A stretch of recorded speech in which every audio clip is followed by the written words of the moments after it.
headquartered in Botswana, but it's operating across 11 African countries. So initially, they were a micro lender, but now they're diversifying into investment, savings, and payments. So I'm looking into the payments bit for them.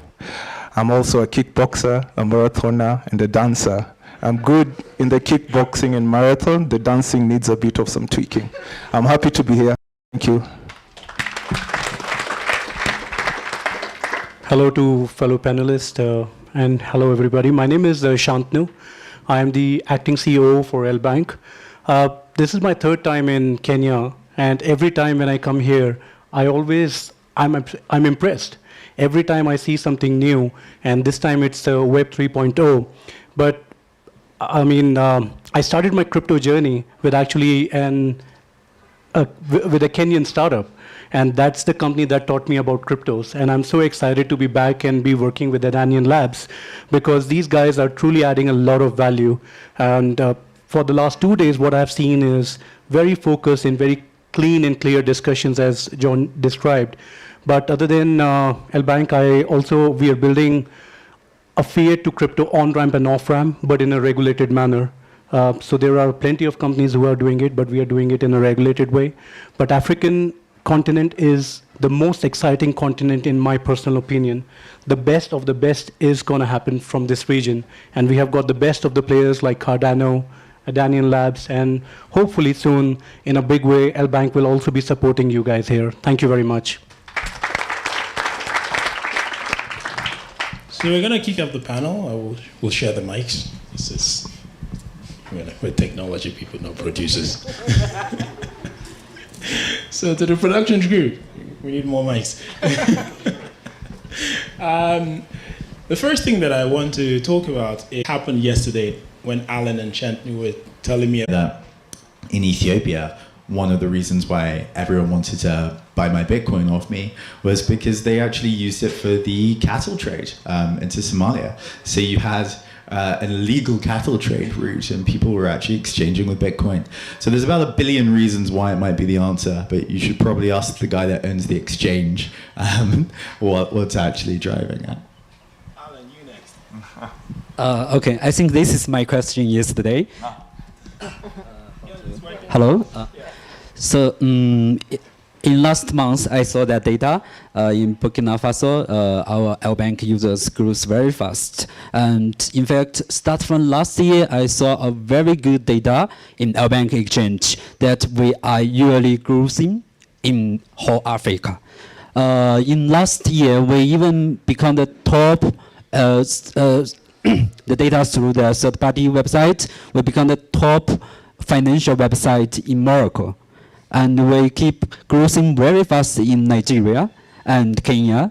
In the whole Africa country, we keep growing. I'm thinking about this, and that's also why I come here. I want to look for more answers, more reasons. So that's so we will find the way. How can we support more better for the Africa people needs, the Africa community, what they need, what we can be improved.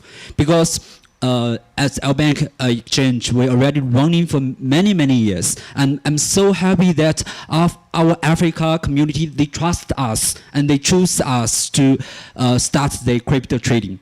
This is really very, very happy. And so we get trust from people, and we also need feedback, what we can do more for the for Africa communities. So I'm trying to ask our core team to explore more in Africa, and I even strong willing to come here myself. I think in the next few months or even few years, I will travel across whole Africa countries to find to improve our LBank exchange and to offer better service for our community. Because this is the answer I cannot answer well. The question cannot answer well, in fact, because I'm come here to look for the answers. Actually, sorry, just before we sort of hand it over, I just thought maybe to set the stage actually for the audience, one of the stats which blew my mind was that Kenya and Nigeria are two of the top 5 countries for crypto purchases globally. That's an incredible stat, you know. So yeah, there's so much activity happening here. Everyone knows the United States is at the top, but below that, I don't think people are aware that actually the answer is Africa. Anyway, handing over. Yeah, sorry. So just to chip in from picking up from the point John raised about inflation. Between September 2016 and September 2017, the World Bank registered an inflation rate of 102% in Southern Sudan. Okay? Now, you look at that, and over the last 5 years, you'll notice that a couple of African countries have had double-digit inflation rates. Okay? Now, this has contributed to the adoption of crypto in some of the countries. You look at the African countries that are really adopting crypto. There's Botswana, there's Ghana, there's Kenya, there's Nigeria, there's South Africa, and there's Zimbabwe. We know the Zimbabwe story, right? So I tend to agree on inflation as driving the adoption of crypto, and I'd love to know the inflation rate of Burkina Faso, because that to me would be an explaining factor as to why your platform is getting a lot of traffic in around that region. Yeah, I hope so. I hope this works. I think it's when I first met Alan few months back, and I asked Alan, can you show me the list of top performing countries? And I was very surprised that how Burkina Faso was among the top. And my initial guess was, crypto is an industry that will always, that is of course exciting, but it will always give you a data or give you a number that you would not be expecting. Something similar we saw with another crypto exchange I was working for before in Turkey. When we went there in 2019, Turkey was not there anywhere. Like no media, no global markets were covering Turkey. But if you look at Turkish lira, BTC trading volume, it's among top 3 in the world. So this goes on to show that there is always a new contender, or maybe there is a way people have found ways to earn money. People are constantly looking, constantly trading on platforms. You have to think there are over 400 crypto exchanges in the world. And why is it all these 400 crypto exchanges still coexist? I asked a very funny question. I was hiring somebody at LBank, and I said, what exchanges do you use? And the lady straight away said, Binance and LBank. I said, did you download LBank today morning because you were coming for an interview?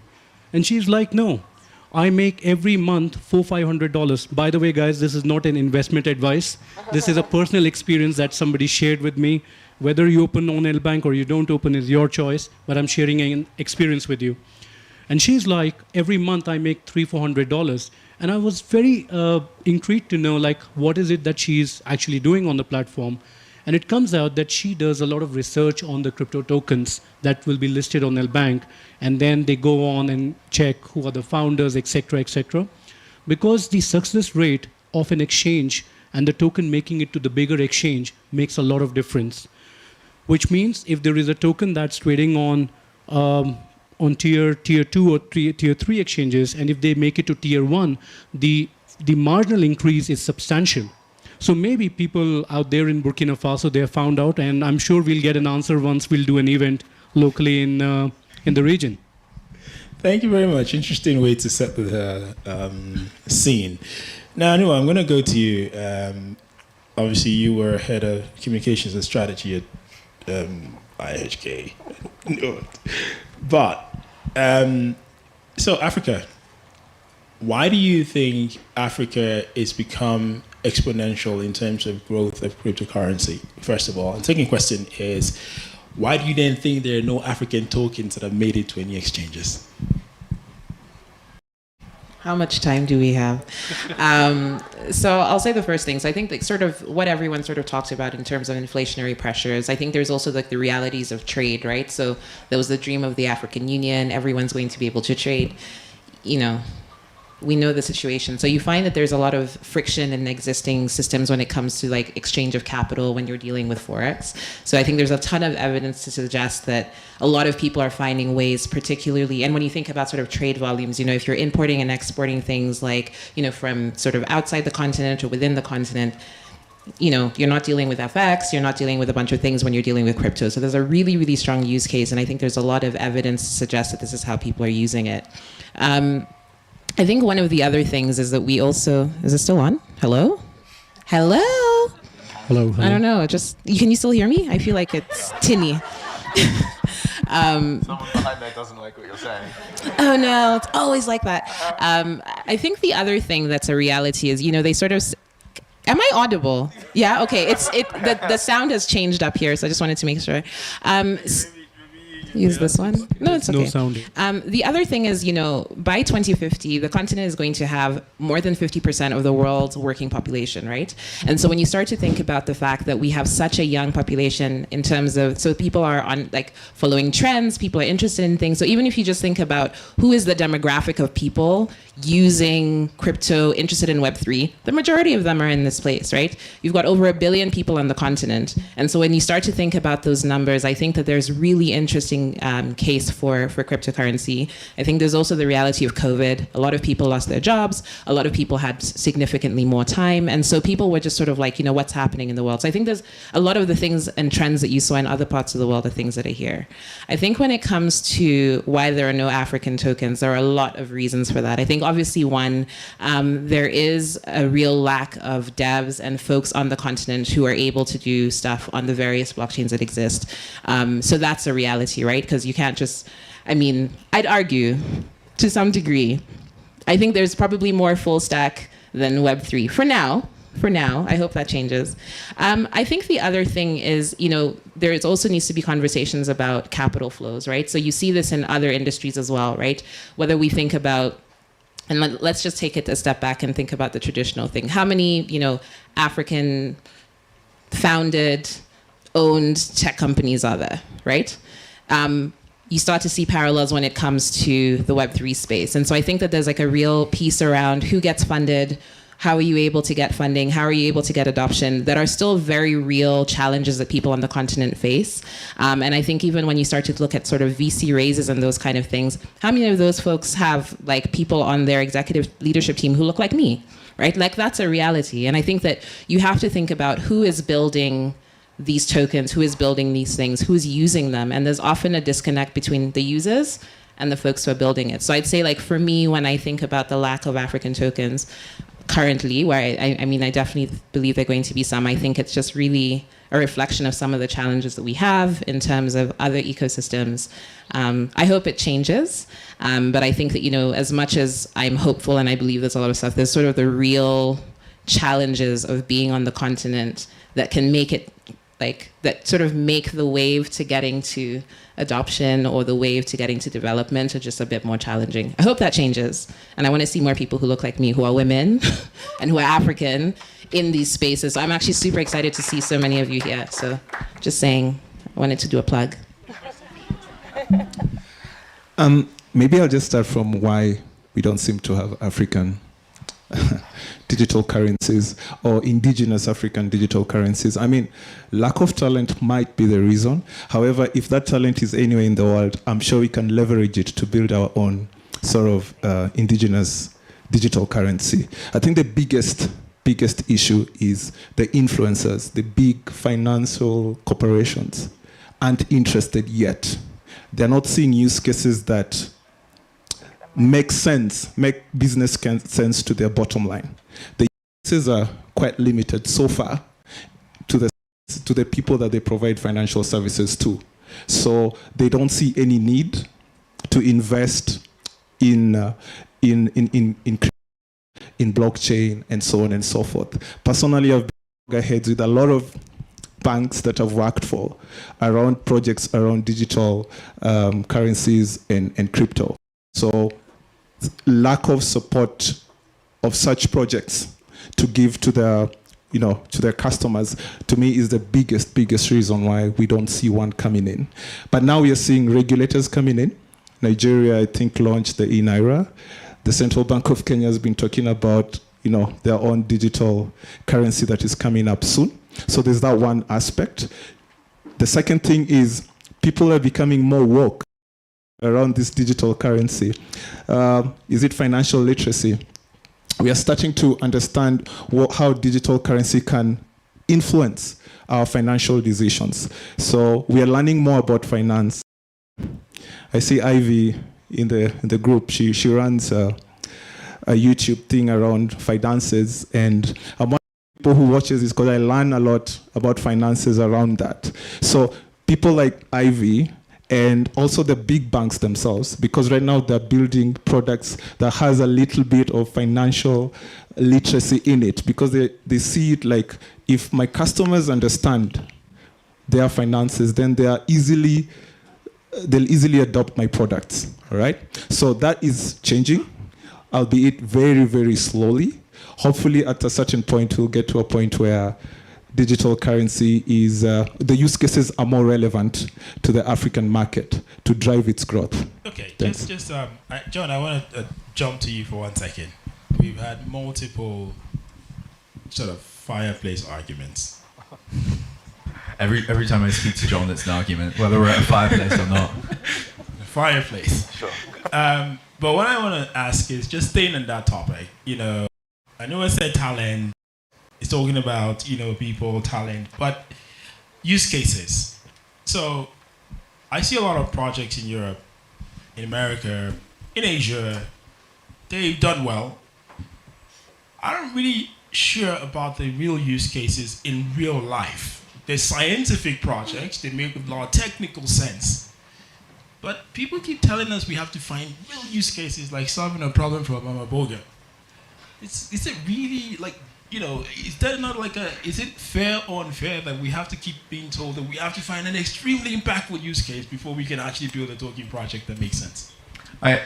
Oh my God, I can't believe I'm about to say this, but I actually agree with you. You'll never hear me say that again. So I think that the game's a bit rigged, if I'm honest. So I do hear this a lot here and in Ethiopia and wherever I am on the continent, where it's like, well, what's the sort of killer app? What's the real use case? Whereas the rest of cryptocurrency is going, I can take an NFT of a rock and sell it for $30 million. So you've got this huge speculative bubble, but still a hugely lucrative part of crypto going on across the world, and everyone's participating and making money on that. But here we need to re-articulate how microfinance works for the entire continent, and that's like the bar. And the challenge with real-world projects is that they have real-world regulatory requirements and real-world KYC and licenses required, and all of these actually really time-consuming and expensive things to solve. So actually, I would be very happy if everyone around this table was just doing NFT collections and making money on them, because that's what I see across the world. I'm personally passionate about real-world problems, but it doesn't mean that we shouldn't be participating here. So just to finish off, I think your original question of why don't we see African projects held, created by Africans, forget about the sort of created part, and let's just focus on why there's not more token ownership of these projects. To understand that, you need to think about how you do a crypto raise. So I'm going to walk you through a real-world example here. So a project which I sort of incubated for years called World Mobile aims to do decentralized infrastructure for internet to offer internet at a price of 1/3 of your MTNs and your Airtels. And it launched in Zanzibar. So it's actually going live in a couple of months. So I originally met the founding team, a mix of Europeans and also Tanzanians. Tick. Understanding of the Tanzanian internet situation, tick. Now they come up with a really cool crypto model where I can host the internet infrastructure in my house and I get rewarded a percentage of the data flows that are coming through. Okay, a real utility case for crypto. Now they want to go and raise money. So what do? Well, first of all, they go to venture capital firms. These firms are based in the US, they're based in the UK. They do a small initial raise. Now they want to go for a public sale. This helps build marketing, it helps build a community. And where do they go? Well, of course, they first say, let's go to Tanzania because this is where we're building the project. And then they go, oh, wait a second. I cannot KYC my Tanzanians in order for them to be able to purchase my token. So what do? Well, they go and they say, well, actually, I can do that in the UK. I can do that in Germany. I can do that in Denmark. So when I was looking at the list of places where people could actually participate, there was barely any African exposure because they couldn't KYC, they weren't allowed by the regulators, and as a result, the distribution shifts back to the West. even though this project is working to do decentralized internet in Africa. So if we want to understand why we don't get distributions, well, I hate to say this word because it's always boring when panelists say it, but we do need to look at the regulation environment and enable people to actually participate in the technology systems which they're going to be using. So until we change that, it's difficult. So sorry, John. Yeah, before you that, just go make goat NFTs. I'm sure a lot of you have goats, and we'll just sell it to each other. So on the bit of the regulator, I don't think there's a regulator in the world who wouldn't want to see innovation in their industry. Okay, they want to see that. I think for them the big. Sorry. I just disagree for a second. Well, we can always agree to disagree. But one thing I know is that the regulators themselves want to see some bit of innovation in their industry. Maybe the way they understand what we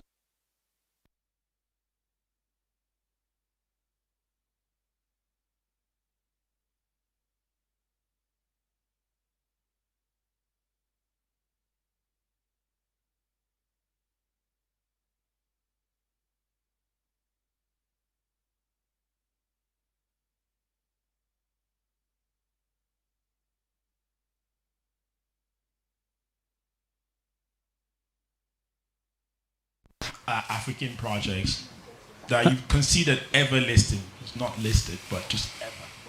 Actually, that's a very good question, and you won't believe at our office as well, we keep debating about it as to why are we not getting enough African projects. Just to go back on the original question that you asked, I think number one is, as investors or as companies outside Africa, we are not aware what's happening in the continent, and that will not happen until and unless the investors and the people, they educate themselves. And also from the project's point of view, so which means, sorry, just going back to the first point, it means people need to be in Africa to experience Africa. And that exposure is still not there from the investor's point of view or from the project's point of view who want to set up their base here. The other thing is capital control actually creates a lot of barrier for projects to receive money or for them to send money out, because you need your banks, at least when you are starting up something, to support you in terms of moving the money in and moving the money out. Especially out is a big problem here. And also from a complaint that I have from the projects here is they are not doing enough international participation.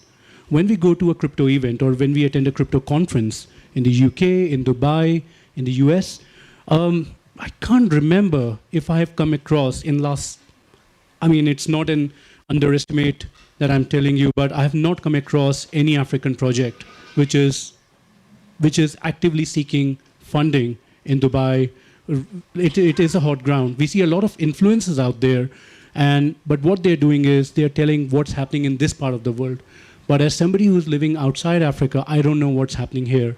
So those are some areas, but you don't think that they need money to get to those events? They need money to create those pilots. They need money to, I mean, again, it's even in the traditional world of investment.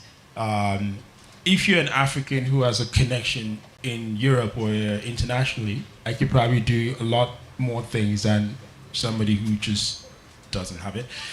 But the point is that those things for that, any of these young kids, for example, who's running a crypto project here? There you go, see? There's loads. But first of all, people tell them they're the shit because, you know, the use case is not strong enough. All right? And no, I'm being very honest now. Use case is not strong enough. It's got to be stronger. It has to solve a problem that is life. Okay, how many projects globally have solved problems that save people's lives? And then those projects, when they go to those places, they have money to participate, which means they've gotten money from somewhere, Shantini. So back to still my question. I'm still not convinced that I've gotten the answer. Maybe the crowd will tell me, do we have the answer that we feel makes sense to us? So John, back to you again. Honestly, I don't even know what you're talking about anymore. Look at this guy. Sits up on his throne. Unbelievable. I thought, John, you agreed to John what he was saying, right? I disagree. Now you disagree. It's just because it came out of my mouth. Okay, look, yeah, we've got a massive issue in terms of the global distribution of crypto. So ultimately, let's talk about the big sort of crypto appreciation stories like Bitcoin. Bitcoin truly was one of these once in a billion year opportunities where your man on the street can get wealthy. Amazing. No like sort of sale on it. It was just mined, completely egalitarian on that. If you had access to a desktop PC and an internet connection, you could have made money on Bitcoin at the beginning and you could have been a millionaire. Now on to the rest of them. Ethereum, a private sale done in the United States, mainly taken up by wealthy Americans who profited on Bitcoin. So now the appreciation starts to happen. And what do they do with that money? Well, they start looking to build other projects. So I do feel like if you're looking at sort of the altcoin distributions, they were already stacked into a more Western environment. And now if we're to look at some of the legacy of that, like NFT projects, well, the NFT pumps all came from Ethereum whales who were looking for more yield and had created, a new technology class on this. So really what we're looking at is the legacy of the beginnings, right? This is your path dependency issue.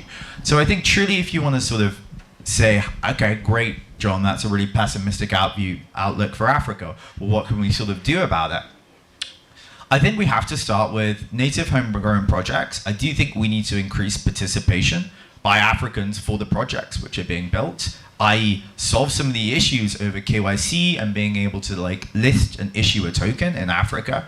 And if you start that, you'll start building like a domestic market, domestic communities, and that you can then start taking internationally so that you've got Westerners and Americans saying, hey, I want to buy into this African project. And even though the original distribution was more Kenyan, I still want to buy in. So you're coming at it from the opposite perspective. So yeah, I don't think anyone's going to give anyone a hand. I think the sort of history of how these things work are you got to sort of lift yourself up by your own bootstraps. Anyway, sorry, it's a very, very depressing answer, but it's how I feel. John's Irish. Irish Ethiopian. So, okay, interesting conversation. I hope you guys, we're going to open the floor for questions in a bit. So back to the, kind of let's dive deep a little bit into the real world situation, where you come from. So we've seen the disparity or this misunderstanding between real world and the crypto space, especially now we're staying in Africa anyway.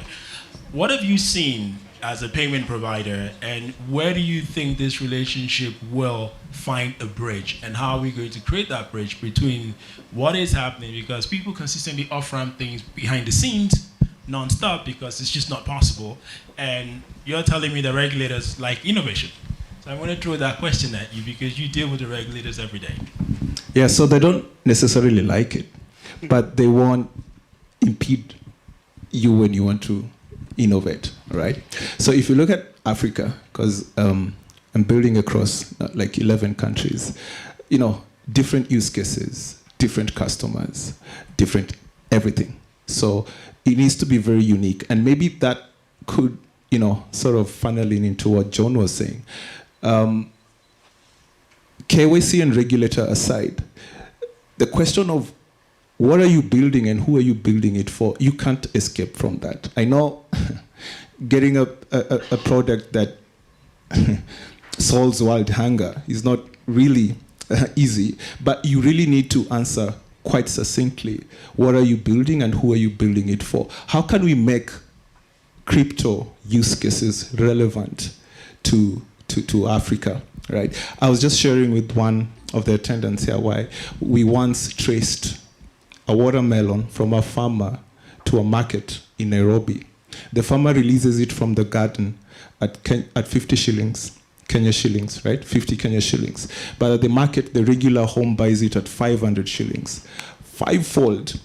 There are a lot of middlemen that are bringing in a lot of extra unnecessary costs. So how can we leverage on such a pain point to the farmer to build maybe a blockchain solution to help this farmer get 90% of that 500 shillings? So that's the manner or the approach that we want to take going forward. Right now, we are working on a project where, like I said, Lesheho is a is originally a micro lender, but we are spreading out into payments. One of the projects that we want to do, and hopefully launch it soon in October, is we want our customers to start now borrowing against their NFT assets. Okay?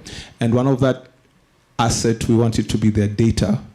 You know, a 42-year-old man living in Nairobi with 2 kids earning $1 million per month is information that is very, very important to some organization somewhere. So what value can I attach to that information? And what amount of money can I borrow using that digital asset, so to speak? So we're just trying to find relevant use cases for the customers that we serve, because that speaks to the bottom line that my CEO wants to see. Okay, interesting analysis. So do you then see, Anoa, that there is going to be an immediate bridge between the fiat world and the crypto world if we find the right use cases? Yeah. This is a short answer. I think so. Because, I think one of the things that people forget is that, okay, so I'll declare my bias. Like, I'm a huge fan of putting people at the center of problem solving, right? And a lot of times the reason that you're able to get adoption is because, for example, there's significantly less friction in your process than everybody else. So to me, if you're able to find a way to do this really easily, cheaply, I always think about, my aunts, right? When you call them on WhatsApp, they're looking here, they can't figure it out, but they figured out how to get the camera to work and how to call you. And so I always think about those kind of things where it's if you're able to do it for the person that, who's not tech savvy, who doesn't have a credit card, who's not highly sophisticated, that person is much more representative of the majority of people who are going to become your users and are going to take you from, I don't know, 100,000 in revenue a year to 10 million. And so for me, I'm I don't know who's going to solve it or how they're going to solve it, but I think if you really solve for that issue, it'll be significantly easier. However, there also needs to be a lot of education around what is crypto, how does it work, is it safe, right? So if you're getting somebody who maybe let's say if we're in Kenya, I understand how M-Pesa works, right? And it's not, mobile money is not highly adopted in other places. Some of these people are keeping money underneath their mattress. How are you going to tell me to take my money and put it in this thing called crypto somewhere that I don't understand? And then should I have a hot wallet or a cold wallet? There's a lot of work that you need to do to get people to understand it. And so if the process is quite simple and easy and understandable, I think that it's a lot easier for people to grasp a hold of. It's hopeful. I'm not sure how people are going to do it. I feel like John might disagree. Has a smirk in his face. But yeah, that's sort of my thought here. The only reason why I'm smiling is because I know a lot of crypto people who write out their private keys and put them under their mattress. So, I mean, how have we really changed things? Okay, Shanu. So LBank, you guys are here in Africa, and you are proposing to start looking at how to list African tokens. What do you think is the biggest barrier, for African tokens to list on an exchange like yours, and how do you think you're going to help solve these barriers in the acceleration program that you want to run? I think number one is we have to create a communication channel between the projects and the exchange, which is a big gap right now in the market. Because if you see, the listing process is one-sided. You ask the exchange to upload all the documents, just provide everything, and then the exchange takes a call whether they like the project or they don't like it. 90% times, the exchange, they just reject the project without even talking to the founding team. But at LBank, we are starting with the core, and I agree with actually all the panelists, because what they're talking is here, not here. They're talking about solving the basic problem, and that is to solve the communication problem between the projects and us, which means that we have people on the ground, and they're not mere community managers, they're full-time people working for LBank, and their job is not just to introduce a project, but also to take forward the journey between us and them.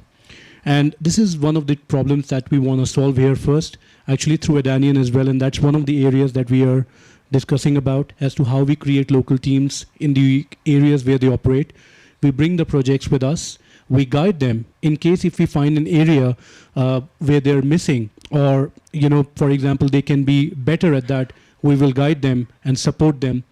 Of course, on the listing side, we are working on the commercials as well. Maybe that's an area. Projects are not doing a big fundraise. We have to keep that in mind. So maybe we have an accelerator program through Adanian, of course, wherein projects who are starting up, we give them preferences in terms of listing. And that's also a kind of a discussion we had in the morning with Cardano guys as well. If a project that's been built on your ecosystem, you guys are here locally, at least we have eyes and ears who are looking into these projects. And something similar, by the way, we are exploring in India, because if we see, it's a different conversation altogether, but a country with over 1 billion people, they haven't given a lot of great projects. We can count good projects on our fingertips. So there is a reason why. But at LBank, not just in Africa right now, but our BD team, they talk to the projects. We invite everybody to our office, or if required, we even visit their countries so that we can see their infrastructure. Like the way we came to Adanian, we had our discussions a few months back, but we wanted to actually see with our own eyes what's happening in the region, and then it will make us more comfortable to even invest more money. So it's a long answer, but the crux here is communication between us and the project will play an important role. Okay, that's interesting. Somebody has sent me a question to ask John, so I need to ask you this question. It's about car. Let's go back to that from the beginning. So we're now seeing the first African country to say Bitcoin is a legal tender. Couple of questions. One, do they know what they're doing? Two, is this sustainable? And three, do you just think all the sharks are going to rush there and try to reposition what it is that they've set out to do? Yeah, so for context, CAR's the second country to have done it. The first country was El Salvador. So so we're talking globally here, right? CAR's the second. So in El Salvador, I actually started off working on this deal, and it was originally going to be a stable coin for the country, reducing the cost of remittance. I was working closely with the president and his team, and then he went to Miami for the Bitcoin conference. And he was like, Bitcoin! And he did like a Twitter space, and he got really into it, and all the influencers were like, oh, Mr. President, you're changing the world, you're such a visionary. And, for a politician, this is great. This is fantastic. So suddenly the whole project changed. But I did go to El Salvador, I did meet with the president, and we talked about some of the reasons why one might do this. And as far as I could understand, he was just really tired of the World Bank and the IMF. And they were telling him what he could do and what he couldn't do. And if he did this, then, they would reduce the national debt of the country by $4 to $5 billion of debt, which was on the line there. So for him, Bitcoin was a method of actually saying, okay, well, look, I'm not going to change everything today, but in the future, do I really want my economy based on the dollar when this is part of this apparatus with the IMF and all the rest? So it was a bit of a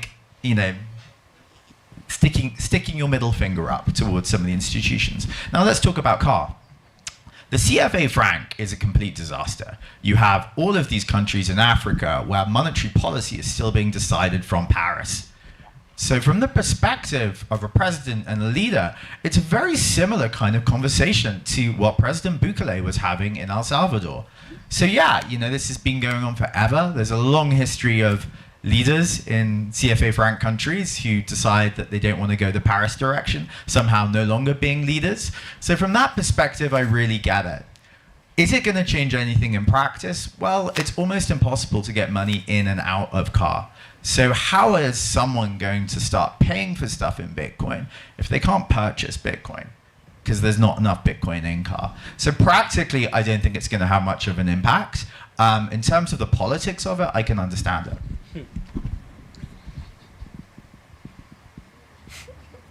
Wow, that bad. Great answer. Okay. Same question to you, because you are in payment, and I guess when presidents make this kind of decision, it does affect your business somehow. So how do you guys look at it, even though you're not in CAR? Let's assume Botswana decided tomorrow to do the same thing. So I think that's why we love the regulators for such such things because they're getting into this space, right?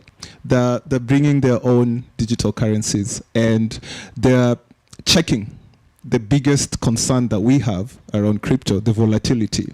So like the Central Bank of Kenya said the digital currency will be on 1:1 exchange to the Kenya shilling. So it will be very stable. So I think as institutions, getting into digital currencies, we're going to do it through the central bank digital currencies. And that's the wait and see that we're doing around several African countries. Yeah. So we are totally shunning the Bitcoins and the Ethereums because we do not like the volatility. I mean, not that I trust the central bank currencies, but let's say much about that. It's really great, central bank currencies. So we're going to open the floor to the audience. We'll take about 4 or 5 questions because of time. So if you have a question, move in. That's why we have a tent so that you don't get wet. So it's, we anticipated this. Yeah, Casey. So if you have a question, please raise your hand. Someone will take the mic to you. If you have a question, anyone? Do you want to take the mic? Anyone has a question?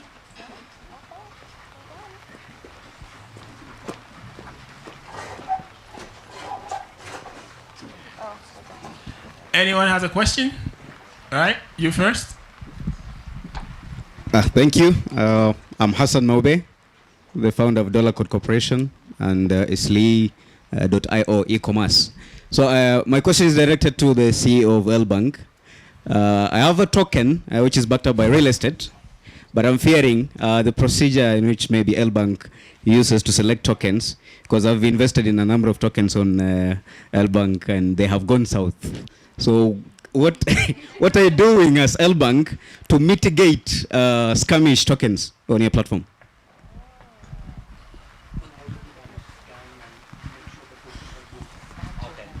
So in fact, in LBank, firstly, we have BD team to talk with the project team. This is the first step. Our BD team will do the first analyze based on their experience, in fact. And because the BD team, they are mostly close to the project team. So they will check everything about the project team side and the product side. And then they will do a select and then refer to our analyze team. So especially our analyze team, they are very experienced and secret. In fact, they didn't talk to outside because they it's not good. They have too much connections. They just need to be very expert.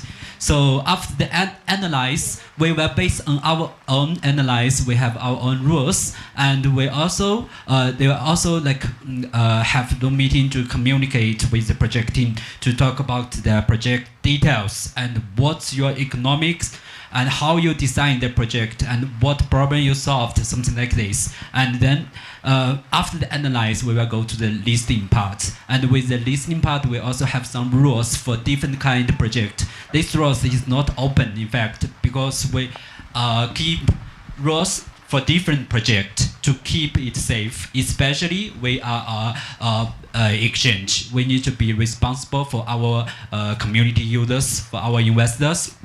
So we try to analyze project very deep, and we also like have our like risk funds for the project. Once something happened, we will have some ways to protect our users. So in fact, what we want to do is trying to offer the good project and good opportunity for our users to invest in, to have chance to earn money.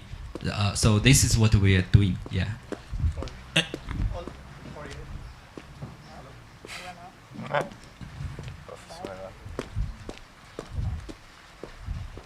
Yes, sorry. And also what, you know, I've got my account, my crypto accounts with several crypto exchanges. And I can tell you, my friend, I've got plenty of portfolio of projects which have really tanked. And I can assure you, Even if you talk to the industry experts, they will have project where it has gone south. But it's a part of the business. And this is why we always keep telling people, do not invest all your money in cryptos. Be very selective as to how you're investing money. And you can never get this wrong. If we can all get this right, we won't be sitting here, right? We So- would. Yeah, Sorry. No. So all I'm trying to say is there are chances, and this is why we always keep telling our users that do your own research before investing in any crypto project. I also think that, just to add to that, one of the problems in Africa is the risk appetite, where once something, the risk level is high and it doesn't work, you assume it's a scam. And that's also one of the reasons why we are today, because our risk appetite is tied to what we think is. Scam is very relative. I launch a project, it doesn't work. Yes, it's been listed, just the process going to get listed and all those things. Oh, maybe the project doesn't work. It's life. These things happen. Maybe all the projects you invested in just didn't work. There's nothing anyone can really do about it. But it doesn't necessarily mean it's a scam. So it's something I've heard consistently being used in this continent, again, to make it very difficult for us to get past the fact that it's also like an investment. Some you win, some you lose. So scam is a relative term. We'll go to the next question. Turn your neck, John. This guy's. Hi guys. My name is Nyasha. Question for Lesejo. You're the closest to a bank that's doing something. You said you're launching this NFT loan capability. Are you also looking at creating exchanges? Wouldn't it be closer to helping all the questions that we've been asking if you guys actually launched an exchange and also then did the NFT stuff? So we're not looking at launching an exchange. However, we are looking at a lot of partners. Okay. So one of the things we want to do, like for the NFT-backed loans, and using data as your digital asset, we are using a company by the name of Generate. They're a fantastic company that helps you monetize your data on the internet. So any projects that are similar to that, we'll be looking out for lots and lots of partners. We do realize that our main business is to lend and to enable payments. All these elements around having Bitcoin coders, we want to leverage on our partners' expertise on that. Yeah. So you're just shy, basically. Any more questions before one over there? Yeah? No ladies asking question. We want one question from our lady audience. It's important. Yeah. Hi, my question is for John. With John O'Connor or You, of course. O'Connor? Nah, Amar. Kamar. Why would they want to talk to you, John, when they've got me? My question is about Adana Labs. Like, have you guys actually started actively investing into Web.3? Because I work for myself. I develop clothes on the Metaverse. So basically, I wanted to know if you guys are planning on actually having a thing for Web.3.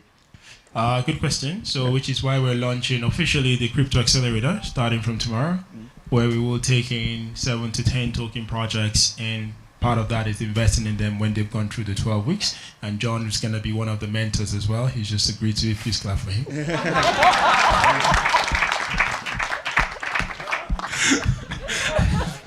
So we will definitely, it's something we're actively looking at investing with a lot of the other partners that we have. But yes, it is an active, intentional act that we're doing over the next few months. So answer your question? Yeah, it does. Thank Thanks, you. sir. The lady over here? Oh, okay, good. We have another lady then.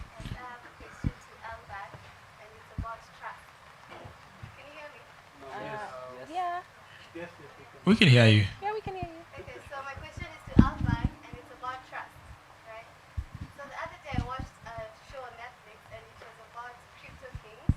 It was about Quadriga CS, and it was a platform just like yours that was allowing cryptocurrencies to exchange.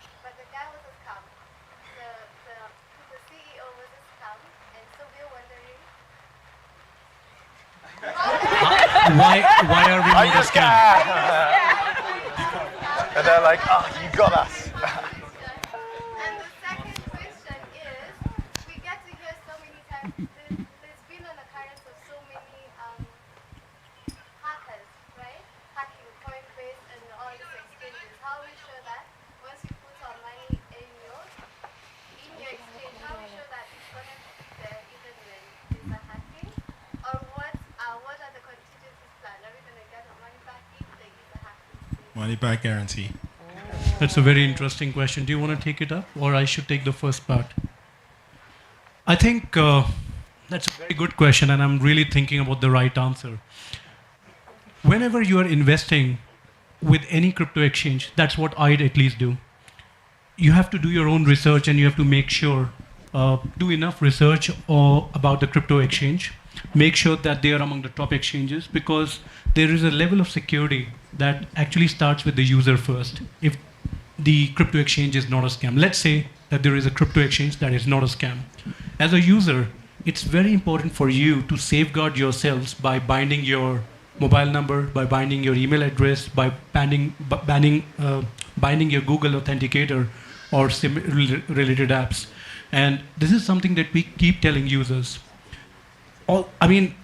I can name exchanges, right? Like, we saw what happened with Binance in 2019. They lost 7,700 Bitcoins. And not long ago, OKEX in 2020 went through a very, very tough phase where the users were not able to deposit or withdraw their crypto assets. Now, these are all credible exchanges. And they are still here. And, the users were not able to deposit or withdraw. But the big exchanges will stand by. You may have a temporary problem, but they will resolve your problem. And as a crypto exchange, the responsible ones, which we are proud to say we are one of them, there is an insurance fund that we keep creating internally. Depending on what volumes you are doing, what revenues you are making, you keep an insurance fund. And we can share more information as well about the insurance fund, because this is actually the 5th time somebody is asking this important question. And it's very important also from the user's point of view again, and I keep pushing back to the user because I am a user as well, and not just with LBank, but various other crypto exchanges. Personally, what I do is I keep my cryptos in cold wallets. So you have to have probably, even if you're investing $1,000 of your savings, I would say invest $100, $150, get a Trezor or Ledger wallet, not from Amazon, by the way. Order it directly from their website. So these are some small little hacks. If you're investing in crypto assets for long term, trust no one. Trust yourself. Keep your keys safe, your password safe, and make sure you keep withdrawing your assets from an exchange to your cold wallets. If you're trading, bring it back. It's a bit of cumbersome exercise, but do it. So there is a cost, basically. We always keep telling users. So it's a risk versus speed that you have to decide whether you want speed fast or you want to be risk-free. But as a crypto exchange, we won't be sitting here. This man would have done his own research. You must do your own research as well. Look at the track record. There have been various attempts on LBank from hackers to steal data and to steal crypto assets, but so far so good. In the last 7 years, you can check on the internet. There's nothing being reported on the LBank front. I hope I have answered. Because of time, we might have to cut short this amazing session. I'm sure you guys can catch up with everyone. But just one last word from everyone before we go. From you, John, what do you want to say to the audience, and what is Cardano doing? Same thing from you, Anua. Then LBank, tell us what it is that LBank is planning here. And Nsego, let us know what we should expect from you guys. So one last word from everyone. Maybe just quickly, we're actually hiring. We're building out a Nairobi office. So for some of the core roles, there'll be some strategy roles, some project management roles, maybe some investment roles. So just keep track of the website. And yeah, hopefully maybe we can do another event with John at some point soon. And thank you for listening. Sorry, that's the biggest thing. Thank you. Yes, I'd say to echo what John said, we're also hiring internationally. So if you want to work on sort of problems, Web3 problems at scale, we are hiring and we're relatively findable. So like, feel free to look us up. The other thing I'll say is, if you haven't already, here's a small plug for Cardano. We have a really great ecosystem called Catalyst, where we're able to actually, help fund projects and get, interest in the project. So I'd highly recommend that you check it out. It might be a really interesting way to get funding or to get people talking about and interested in your project.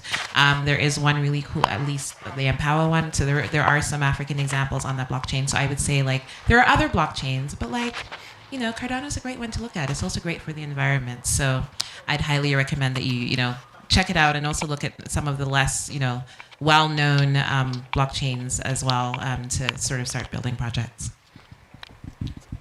Okay. LBank now is already the global around 20, the ranking of global exchange. Our target is going to the top 10 at least. I think with the whole Africa community, we can be there. With groups together with the Africa market, we can be the top 10. So this is our plan. I'm already here. We are trying to go in deep in the whole Africa.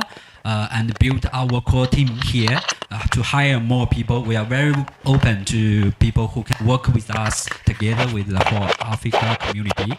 So thank you everyone and join us. Welcome, join us. So thank you for this session. We've had fun. So as Lecheho, I'm sure what has come out is that the legacy financial institutions are right now still shunning a lot of blockchain and crypto projects. So as far as Lecheho is concerned, we have two main projects coming up this year. One I've already mentioned, borrowing against your NFT digital assets. We also want to drive remittance across the 11 African countries through a digital currency, right? Now, the one that we're going to use is still not very clear. Like I said, we want to leverage a lot on the central bank digital currencies, and the fact that now we've got a Pan-African payment and settlement system. So we want to just bring those two together to allow remittances across the 11 countries at an affordable rate. Now, we are not doing this by ourselves. We don't want to do it by ourselves. We're really looking at ecosystem partnering and partnerships. And one of my biggest role is to get the partners that we can use and also to convince the regulators that what we're doing is good for finance. So that's what you need to look forward to insofar as Lecheho is concerned. Thank you. Fantastic. They're using ADA. It's great.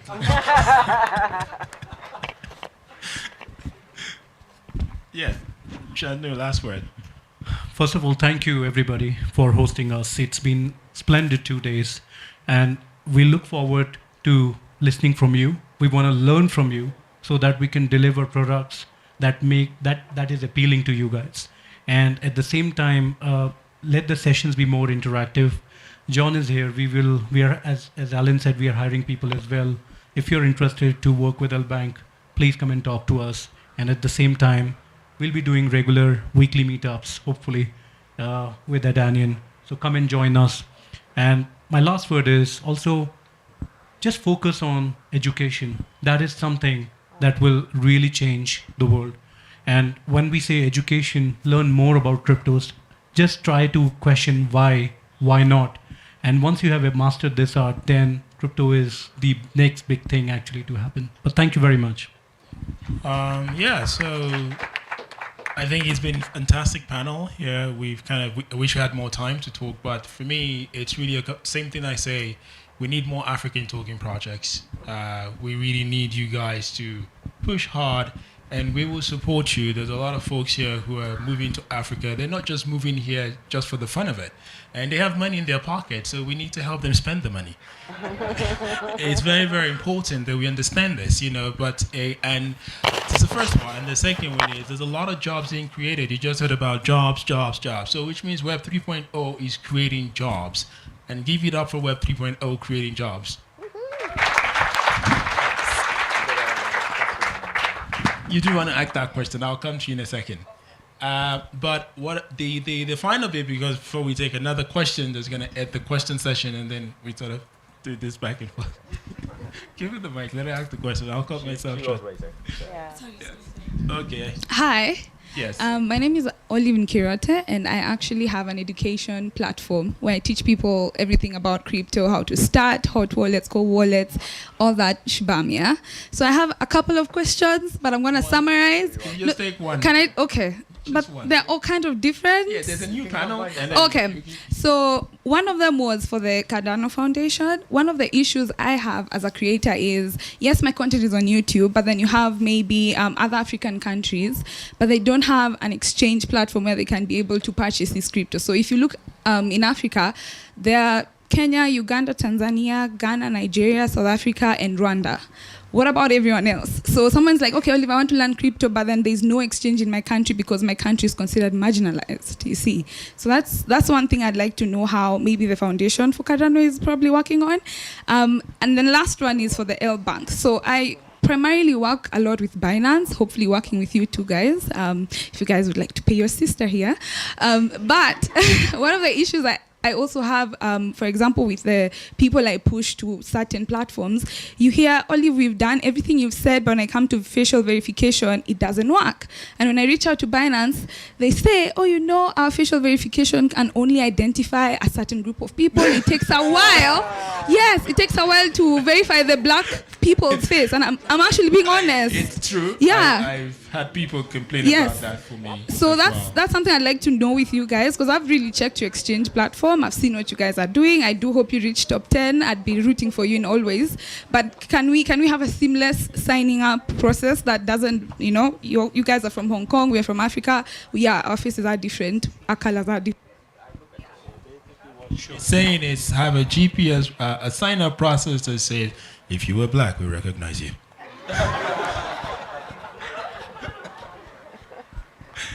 Yes, answer the question so that we can. Sure. I'll answer the second question, right? About the sign-up.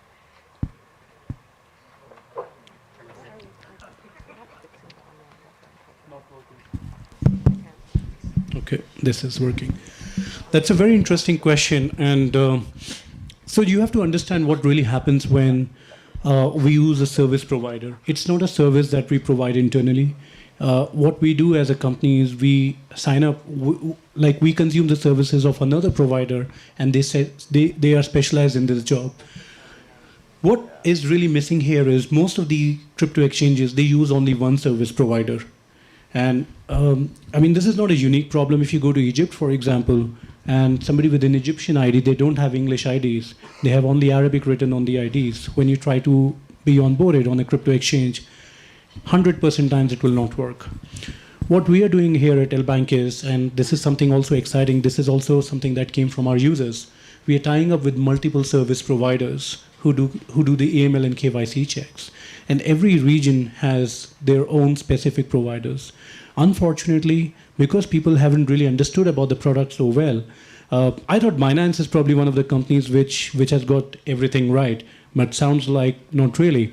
So for Africa, there is another service provider, and maybe that's something that we can fast track, because since we are looking at entry into this region. But for Arabic users, we have someone who we use to onboard users. And when users have English IDs, European IDs, or American, well, we don't deal with American clients, but UK and European clients, there's a different service provider. But we will probably fast track that if that's a concern. To answer your question. But really, it's not the exchange that doesn't want you to be onboarded with them, but it's the service provider who doesn't support the specific ID types. Well, thank you. And you can pick up other questions with them when they come off stage. But as we were ending, basically, again, like I said, we need more projects from Africa that are tokenizable and that people have thought through, and you can consistently bring it to these type of partners to make sure that we get more projects. And one of the things we're doing is training blockchain developers, and at the same time providing crypto education to a lot of people, not necessarily so you can become a trader, but just so you understand if you ever did want to get involved in the industry. And that's one of the things we're launching with LBank. But more importantly, it's really, really extremely important to understand that the future of the Web 3.0 in Africa really depends on the will of us as Africans to stop thinking everything is a scam. Just because it doesn't succeed does not necessarily mean it's a scam. It's very clear. It's like how many startup companies grow in this continent, how many of them succeed? It's the same business model. So we hope more projects succeed, but because if we keep calling everything a scam, that sticks with so many other people and it causes a problem, which then means the regulator just thinks, because we're secondary adopters to anything, the regulator is a psychology. So every time you say something is a scam, as people in the industry as well, the regulator also picks that up. And the psychology of human brain means it sticks with us all. So when you see other Africans doing projects, just because it doesn't succeed doesn't mean they're scamming you, my friend. You know, and I've heard this so many times. That is the last word. Thank you very much. And put your hands together.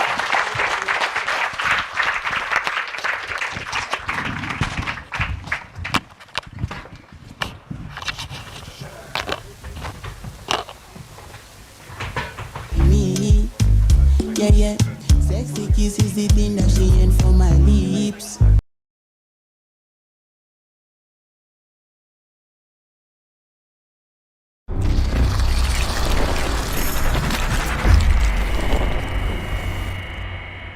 We are doing Web3 development training. We have students across 5 countries, weekly conversations with the students, weekly top-ups within our community itself. We have different events and activities happening in the community so that we can gauge the students. But also we have created a mechanism where if a student feels that they might need specific support on a problem, can reach out via community and we can be able to help them through some of the problems which they're thinking through, or even connect them with proficient senior developers across different foundations in blockchain, just to be able to think through them and able to align the thought process on some of the problems they're working on using Web3 technologies. Capacity building is one core value for the Africa Blockchain Center, and I would urge everyone to join the movement.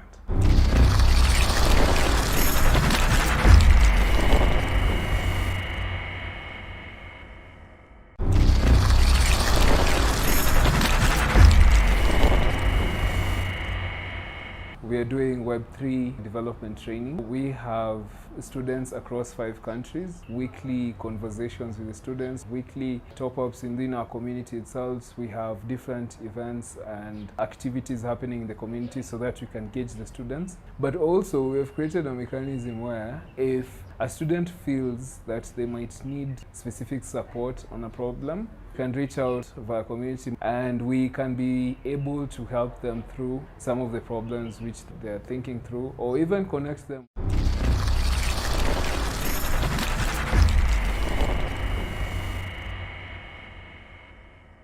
I'm a content creator.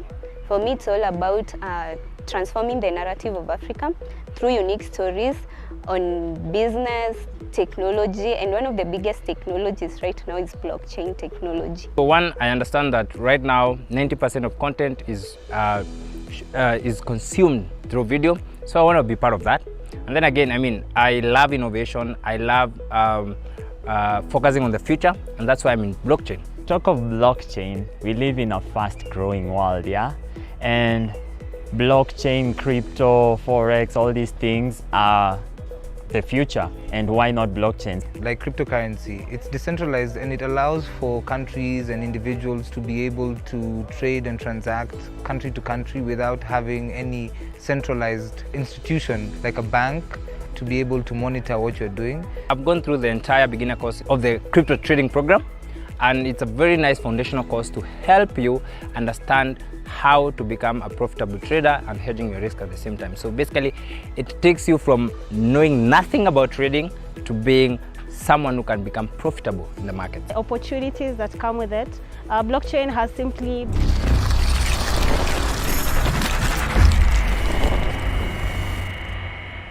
We are doing Web3 development training. We have students across 5 countries, weekly conversations with the students, weekly top-ups within our community itself. We have different events and activities happening in the community so that we can gauge the students. But also we have created a mechanism where if a student feels that they might need specific support on a problem, can reach out via community and we can be able to help them through some of the problems which they're thinking through, or even connect them with proficient senior developers across different foundations in blockchain, just to be able to think through them and able to align the thought process on some of the problems they're working on using Web3 technologies. Capacity building is one core value for the Africa Blockchain Center, and I would urge everyone to join the movement.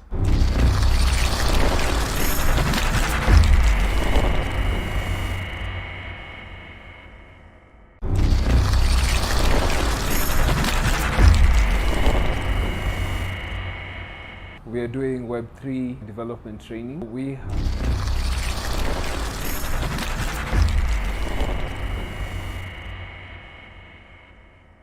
I'm a content creator.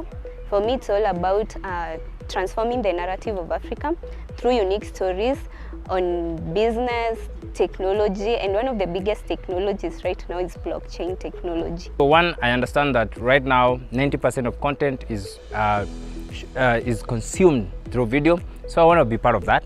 And then again, I mean, I love innovation, I love focusing on the future, and that's why I'm in blockchain. Talk of blockchain, we live in a fast-growing world, yeah?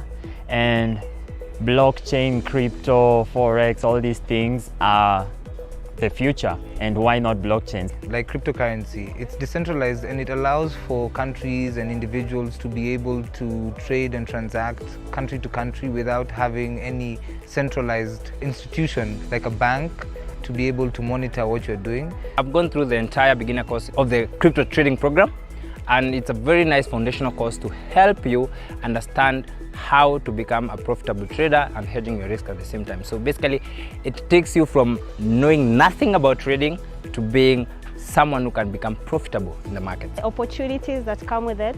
Blockchain has simply brought a new scope of career opportunities. There's less information, especially on technology in Africa. So it's just like good to be updated and paced up with the growth of the world. And recently I have been investing in crypto coins, and I have also been admiring the NFT world and how fast it's growing. The kind of opportunities that blockchain has brought, blockchain has really brought a new scope of new careers. To get to a level where I can survive and live off cryptocurrency. Africa Blockchain Center. The only way I can achieve or execute a successful maneuver is through the blockchain.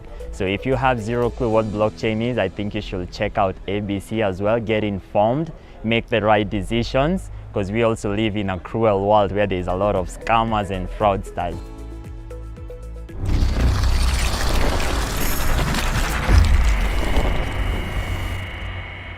We are doing Web3 development training. We have students across 5 countries, weekly conversations with the students, weekly top-ups within our community itself. We have different events and activities happening in the community so that we can gauge the students. But also we have created a mechanism where if a student feels that they might need specific support on a problem, can reach out via community and we can be able to help them through some of the problems which they're thinking through, or even connect them with proficient senior developers across different foundations in blockchain, just to be able to think through them and able to align the thought process on some of the problems they're working on using Web3 technologies. Capacity building is one core value for the Africa Blockchain Center, and I would urge everyone to join the movement.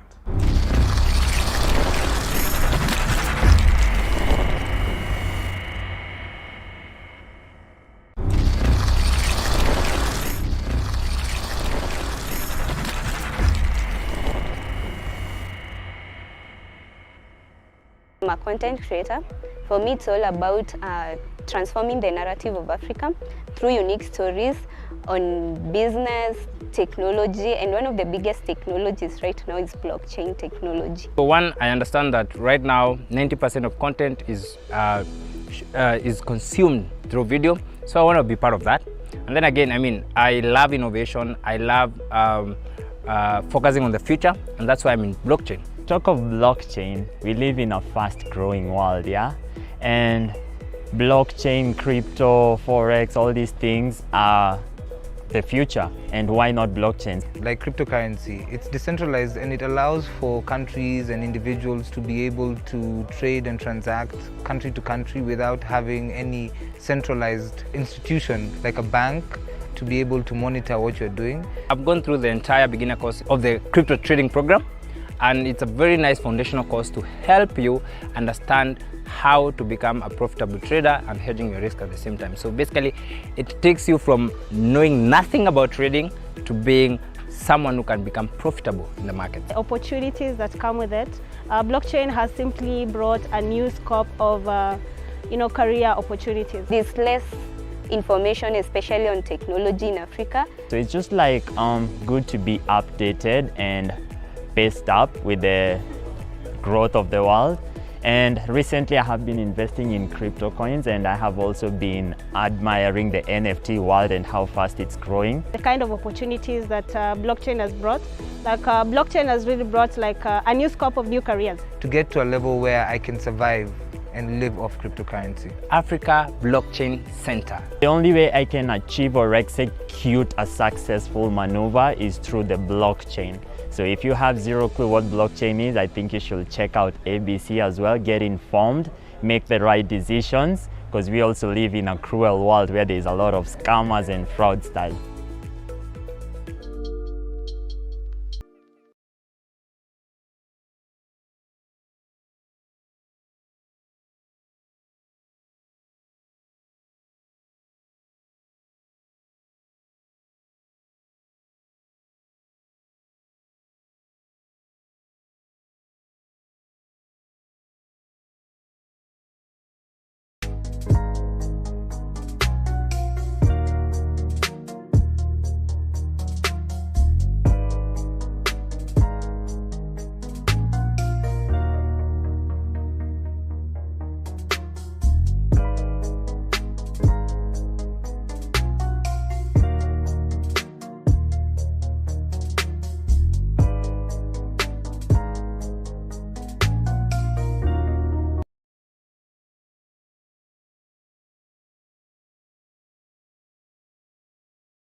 individuals can actually, and institutions also can actually be able to participate in the ecosystem and actively contribute to it and actually gain from it, right?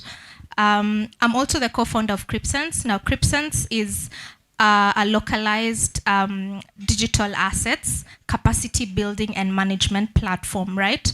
So this is an end-to-end platform that offers training on a learning management system, also offers OTC on-ramp, off-ramp, trading as a service, asset management and custodial services, and then finally, of course, peer-to-peer lending for crypto assets. So that's basically me in a nutshell. Yeah, what I do during the day besides what I love doing. Yeah. Thanks.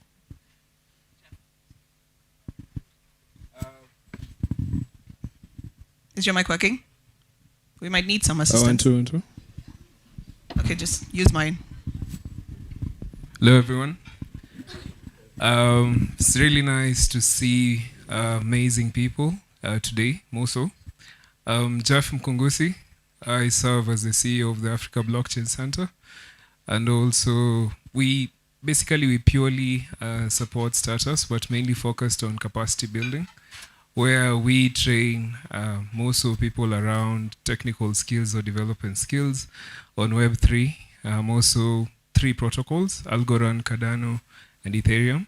But that's the main focus we have. But besides that, when you train people, it ends up opening so many other opportunities, also around research and development, blockchain as a service, blockchain for leaders, And also, just to mention, we also work with a lot of partner companies on different projects which support different people across the country. That's what the Africa Blockchain Center does on a nutshell. Awesome. Vincent. Hello, everyone. So I am Vincent, Development Operation Director at Ngeni.io, which is a full stack blockchain development firm studio based here in Nairobi. Right here, I'm representing a team of 50 plus developers, just over the other side of Kilimani, building on blockchain, Web3, and everything to do with cryptocurrency. Yeah, happy to interact with you. Okay, beautiful. I introduced everybody else and for myself. My name is Ivy, better known as just Ivy. I'm a digital content creator, a self-proclaimed thinkfluencer who has a passion for business and personal finance. So if you go to my social media pages, all I do is learn about finance, and while I learn, I teach my audience. So I'm very glad that on the panel today I have a set of basically teachers, because everyone said what you guys do is train, so you're gonna make this very fun. Now here's the problem. Coming after that excellent panel, half our questions were answered. So I'm gonna switch this up a little bit. And I also like to have fun because I'm very used to interacting with the audience. I will not wait for the end of the panel for you guys to ask your questions. If you have any questions, we'll answer maybe 1 to 3 questions, and then you guys can ask your questions to the panelists. My dear teachers, let's go back to basics. A lot was discussed. Very beautiful stuff, but the basics here. I don't know how many people are able to properly describe what blockchain is. Who can name for me, let's say, 10 cryptocurrencies right now? So people were talking here about half of us. So, to my teachers, what is blockchain? And can you describe it as if... Hello? Yeah. Can you describe what blockchain is? Demystify this for us. Demystify what cryptocurrency is, as if you're explaining to a 6-year-old. Alice, could you start this for us? Actually, I like doing that because I've explained this to 6-year-olds many times. Oh. Yeah? I don't know if you're comparing us this. Anyway, it's fine. That's why they like me. So in simpler terms, or in the simplest form, to actually even make a child understand what blockchain is, I like to look at it as a network of interconnected computers. So sometimes I tell them, okay, interconnected nodes. Then they ask me, what are nodes? Okay, so I have to tell them, okay, let's just say it's a network of interconnected computers, right? Now, the unique thing about this network, yeah, it's distributed, it's interconnected, it's all over, right? All over can mean globally, yeah? So it's interconnected everywhere. And the unique thing about this network is once you input a record in that network, there's no way you can delete it, you cannot change it, right? You can't do anything to that particular record unless you add another block on that network, right? If you want to change it, you have to record it as a new transaction that is added on the block, right? That's why hence the name blockchain, yeah? A new transaction or a new record saying that block X changed at this particular time to block Z, something like that, yeah? So in such a situation, it creates a lot of transparency, yeah? You can be able to see and track changes, yeah? Anything that is done at that particular time within that particular network can easily be seen and tracked when it was done and at what stage and by whom. So it creates a lot of transparency, and because of that, it's also very secure.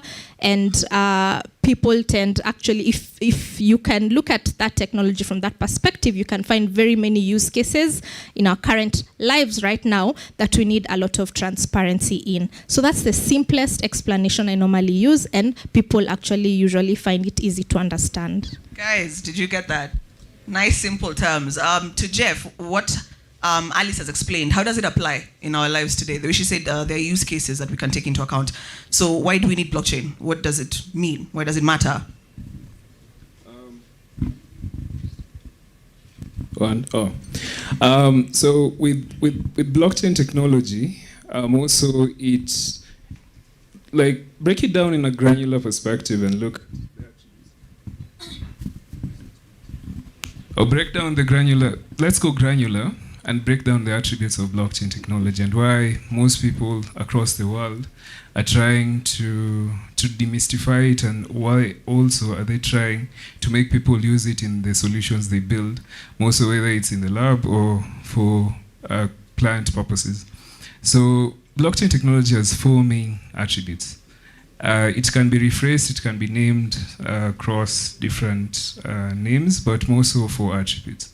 First one is transparency, second one is decentralization, third one is security, and the fourth one is scalability. 4. But then again, if you look at your business right now, if you look at where you work or the type of business processes which you have, or the extent which you're at within your business, whether it's a mama mboga or whether it's the private sector, you'll notice that if you incorporate blockchain technology in a digital, let's say digital business, what happens is you can be able to secure data safely, one, because there are businesses which collect like terabytes and terabytes of data. I'll give you an example. Think of M-Pesa. How many people have not initiated a transaction with M-Pesa today? With a raise of hands? 1, okay. So You didn't expect that, did you? I didn't expect, yeah. But then again, if you think about it, like if you use the M-Pesa app, it collects so much data.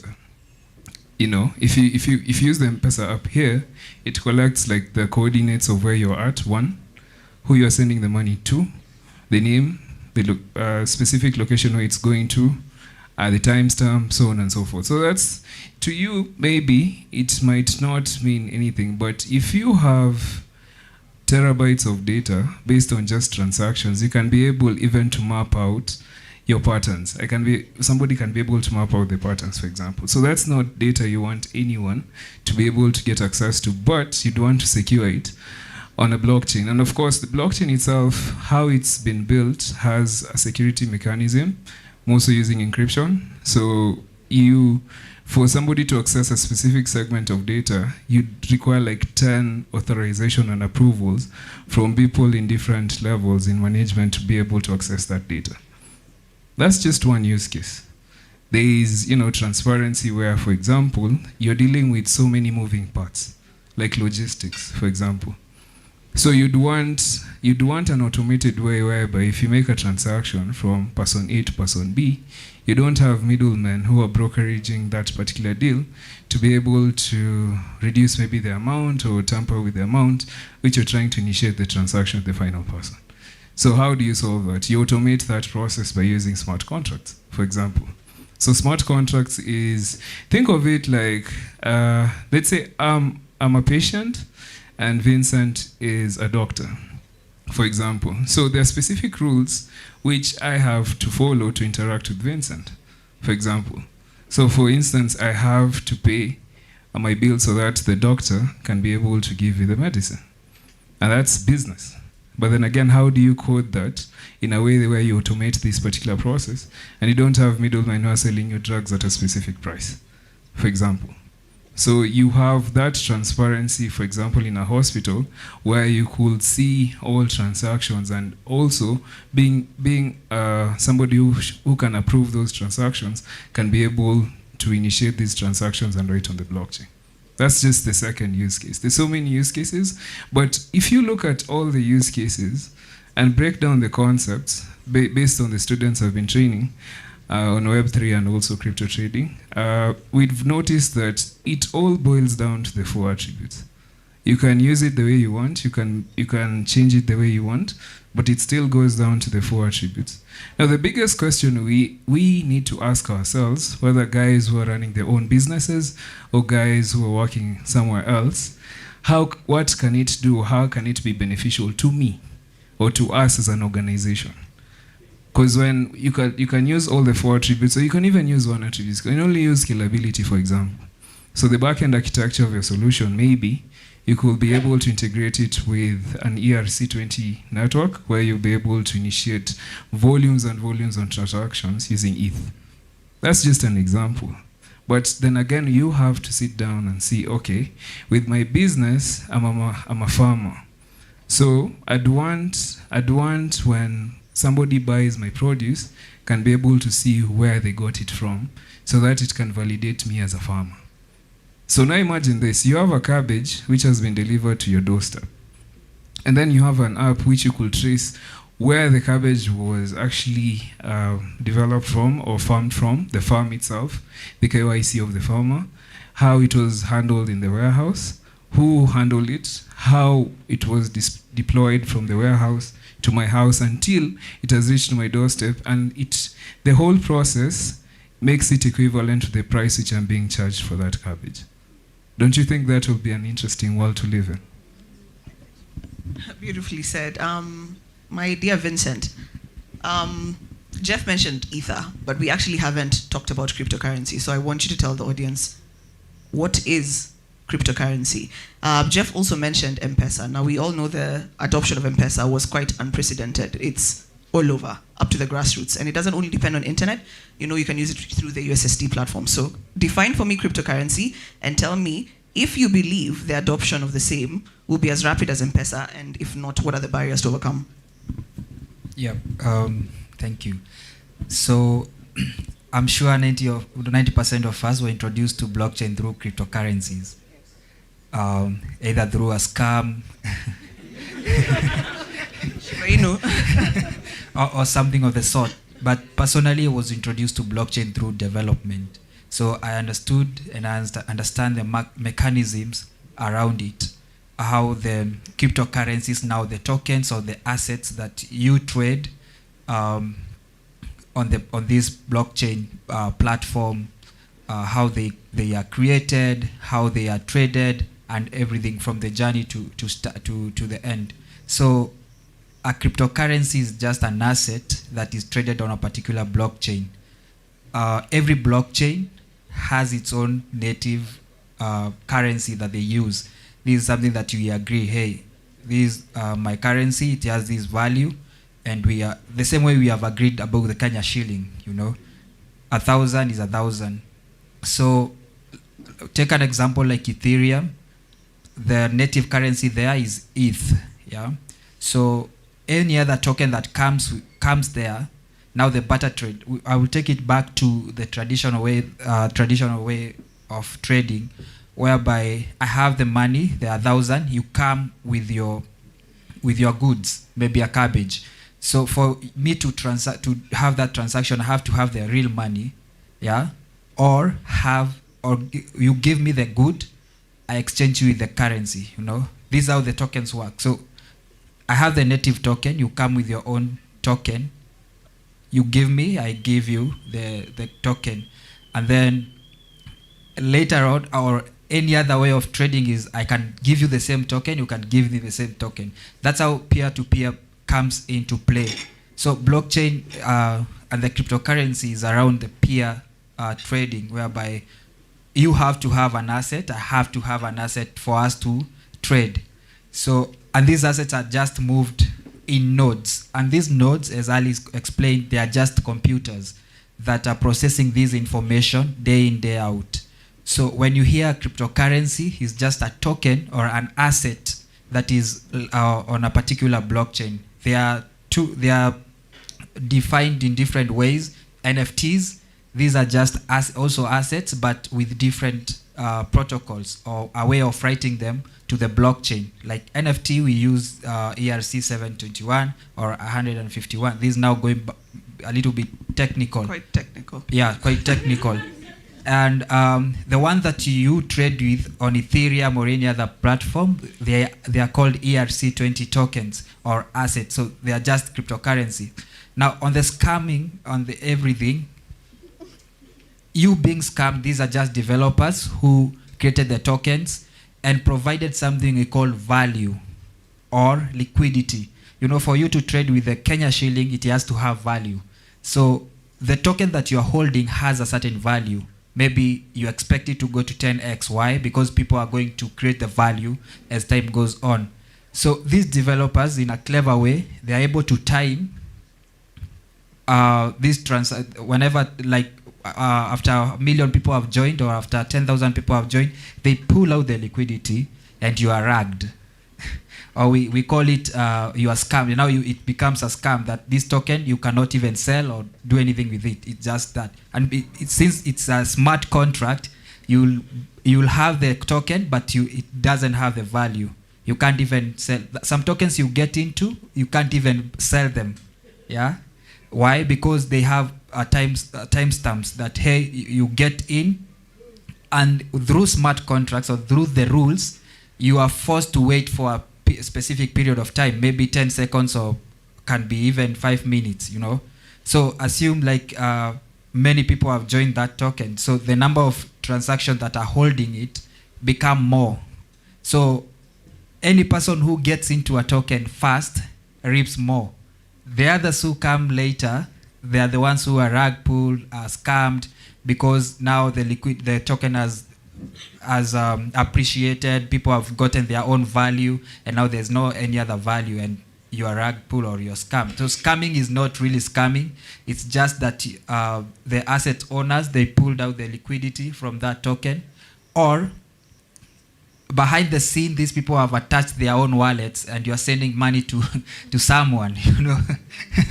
So you have to, for technically, I understand, and I can see a token that has the rag, whatever, or has the rules that are written to it. I can go read the smart contract and understand if it's a rag, or not, or it is a scam or not, the way we want to call it. But for you as an end user, it's hard, because you think this token is trending. Once you get in, you can't sell it. After you have it, that's it. So the concept of cryptocurrencies is just assets. It's just like the other market, the way it operates, you know. Even here in Nairobi, you can be scammed. It's not 1 or 2 times you have been sold a phone. You are shown a real phone, and when you get home, you have a dummy. It happens, you know. So the same case applies to the digital world. Yeah. Okay, so Vincent, that's a good point. Before we go to an audience question, so what kind of traits should I possess as Ivy, for example? I've never traded in crypto, I've never invested in it. What kind of traits should I possess to be able to access this world safely? Because this word scam is really, it's scary. It is. Me, I have children. I don't want to be scammed or ragged or whatever. So what kind of traits should I possess, and how should I look out for, let's say, for like a safe exchange or a safe marketplace for this? What should I look out for? Okay, this is not something that, okay, I'll say that don't take it as a financial advice to, but through experience, this is what you can do. Get into the native, what I do personally is that I hold the, like the Bitcoin, Ethereum, the native currencies, and then for long term. And then I'm not a daily trader, like day trade, speculating on these tokens that are coming every other time. But advice, before you go to speculation, have the real assets first, the native assets, like have a Bitcoin, understand how it works, have an Ethereum, understand how it works, go to a certain blockchain that is up, like Polygon, Algorand, or the other blockchain that is coming up. Buy that coin, hold it for some time, it will appreciate as people are getting into it. Now, if you want to speculate, now you be very keen and very observant. And people are not even trading by they are using bots, you know, and they do transactions very fast. So as a new trader, you'll keep losing every other time, because people, it's a unhealthy competition that is going on. Like I can have a bot that is running day and night, and it is trading on for me. So whenever a new token is listed on the mempool, I'll call it as the soko or the market. So it will detect that a token has been released. It will trigger a buy and hold. If people start getting out, it will notice that, hey, people are getting out. So it will sell that token and leave that trade. So you as an end user and you don't have these tools, it might be hard because navigating to MetaMask, then connecting to an exchange, then people have already bought, and it's a so unhealthy competition. So I'll advise you to first have the native coins like the Bitcoin, Ethereums, and then proceed on. Know the market. Yeah. Jeff, you were nodding when Vincent. Do you have something to add to that? Because he went a bit technical. I thought you'd tell me when I said what traits do you possess. I thought said you have to be patient because it's long term. Then I'm like, I need to understand meta trading, and I'm like, what's going on? Simplify this for me. I guess you guys. This is very niche. Not all of us understand these terminologies. So simplify this for us. I saw you nodding.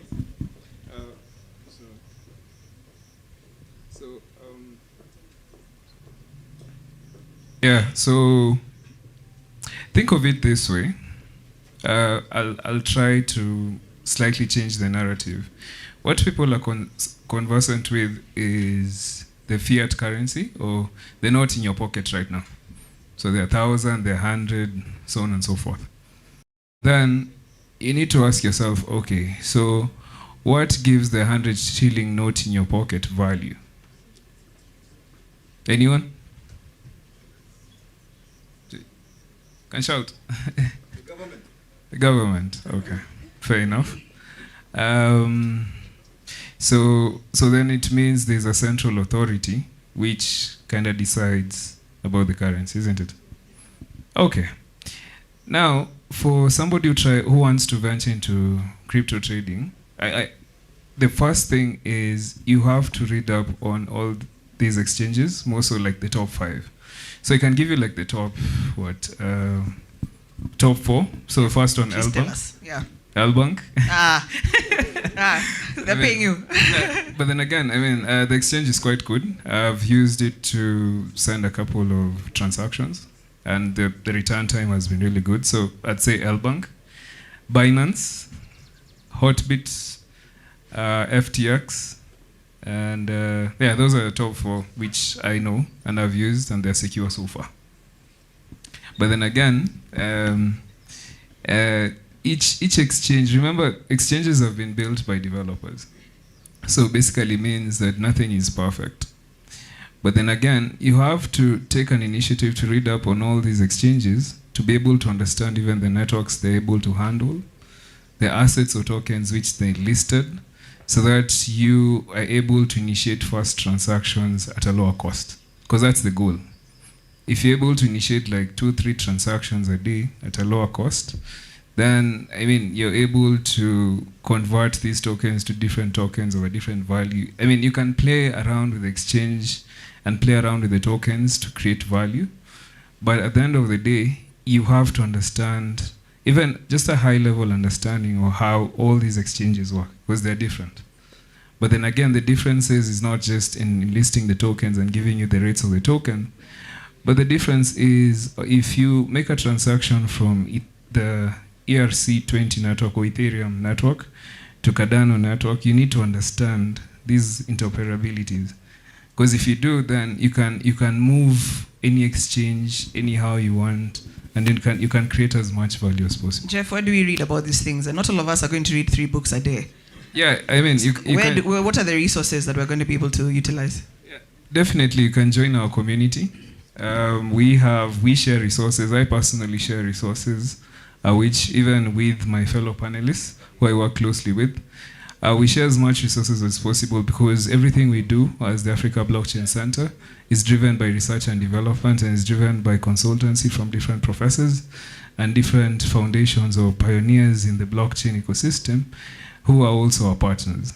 So every information which we share is fully validated, and it's something which you can use in your day-to-day activities in transitioning to be a crypto trader.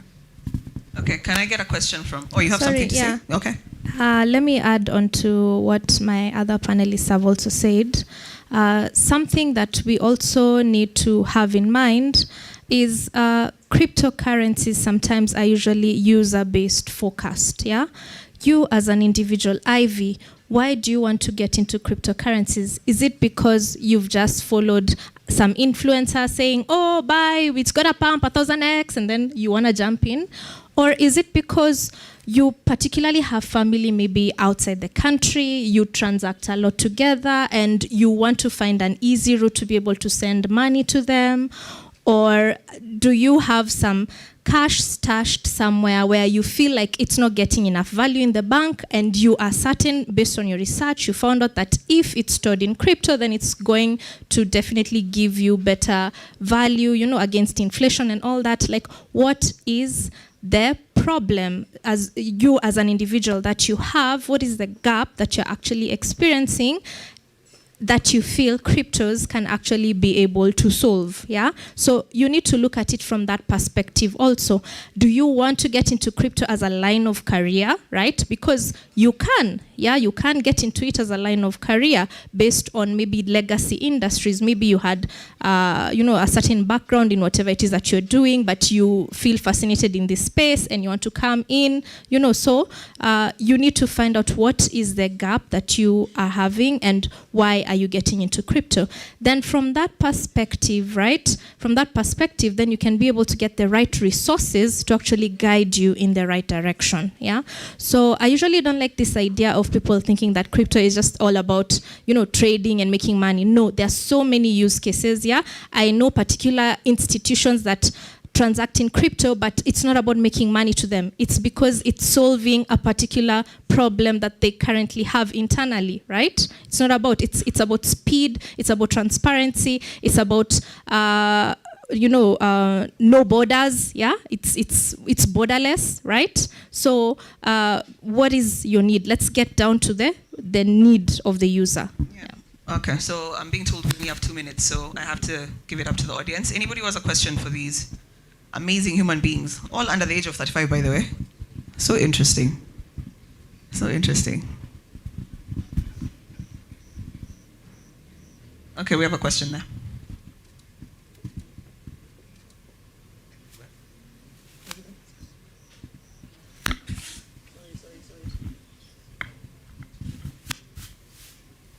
Okay, it's Hassan again, the founder of Dollar Code Corporation and Isli.io, which is an e-commerce platform. So I have a question directed to the developer. I saw the other day the founder of Ethereum, Vitalik Buterin, sweating profusely.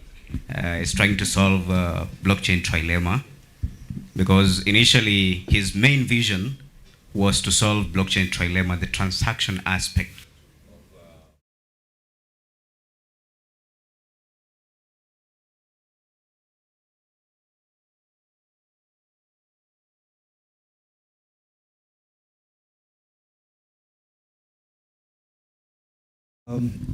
Thank you for the question. So I'll answer it in two ways. One way is that the thing that Vitalik is going through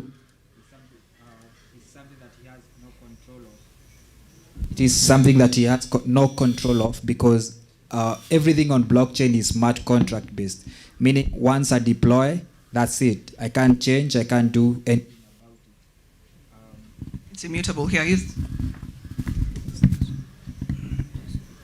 Yes, once you deploy, that's it. You can't change about it. Me as a developer, I cannot do anything about it.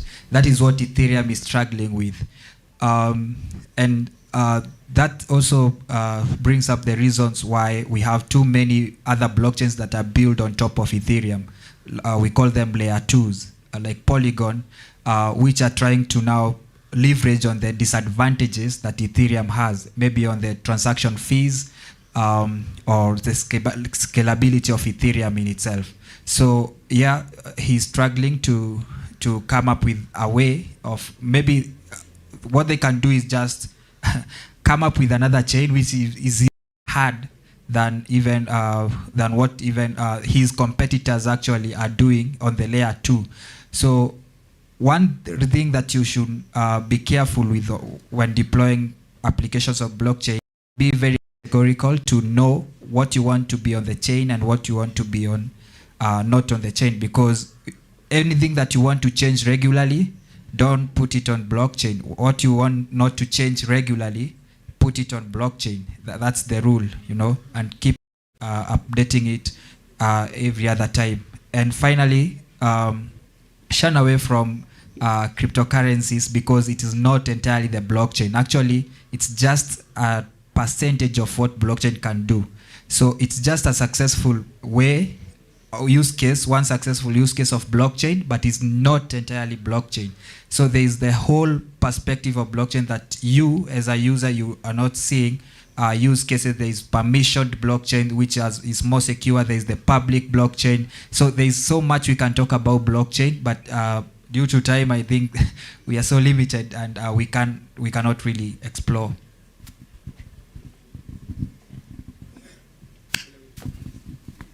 Hello, my name is Brian. Question to Jeff. We are in an election season. I just wanted to find out how blockchain can it have a use case with the election? Yeah. Maybe.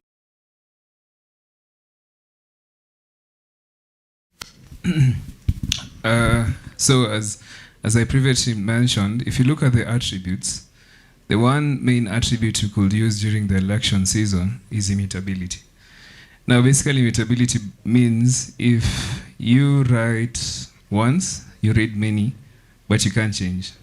So if somebody votes using an application in diaspora or an application in town or an application in Upper Hill, for example,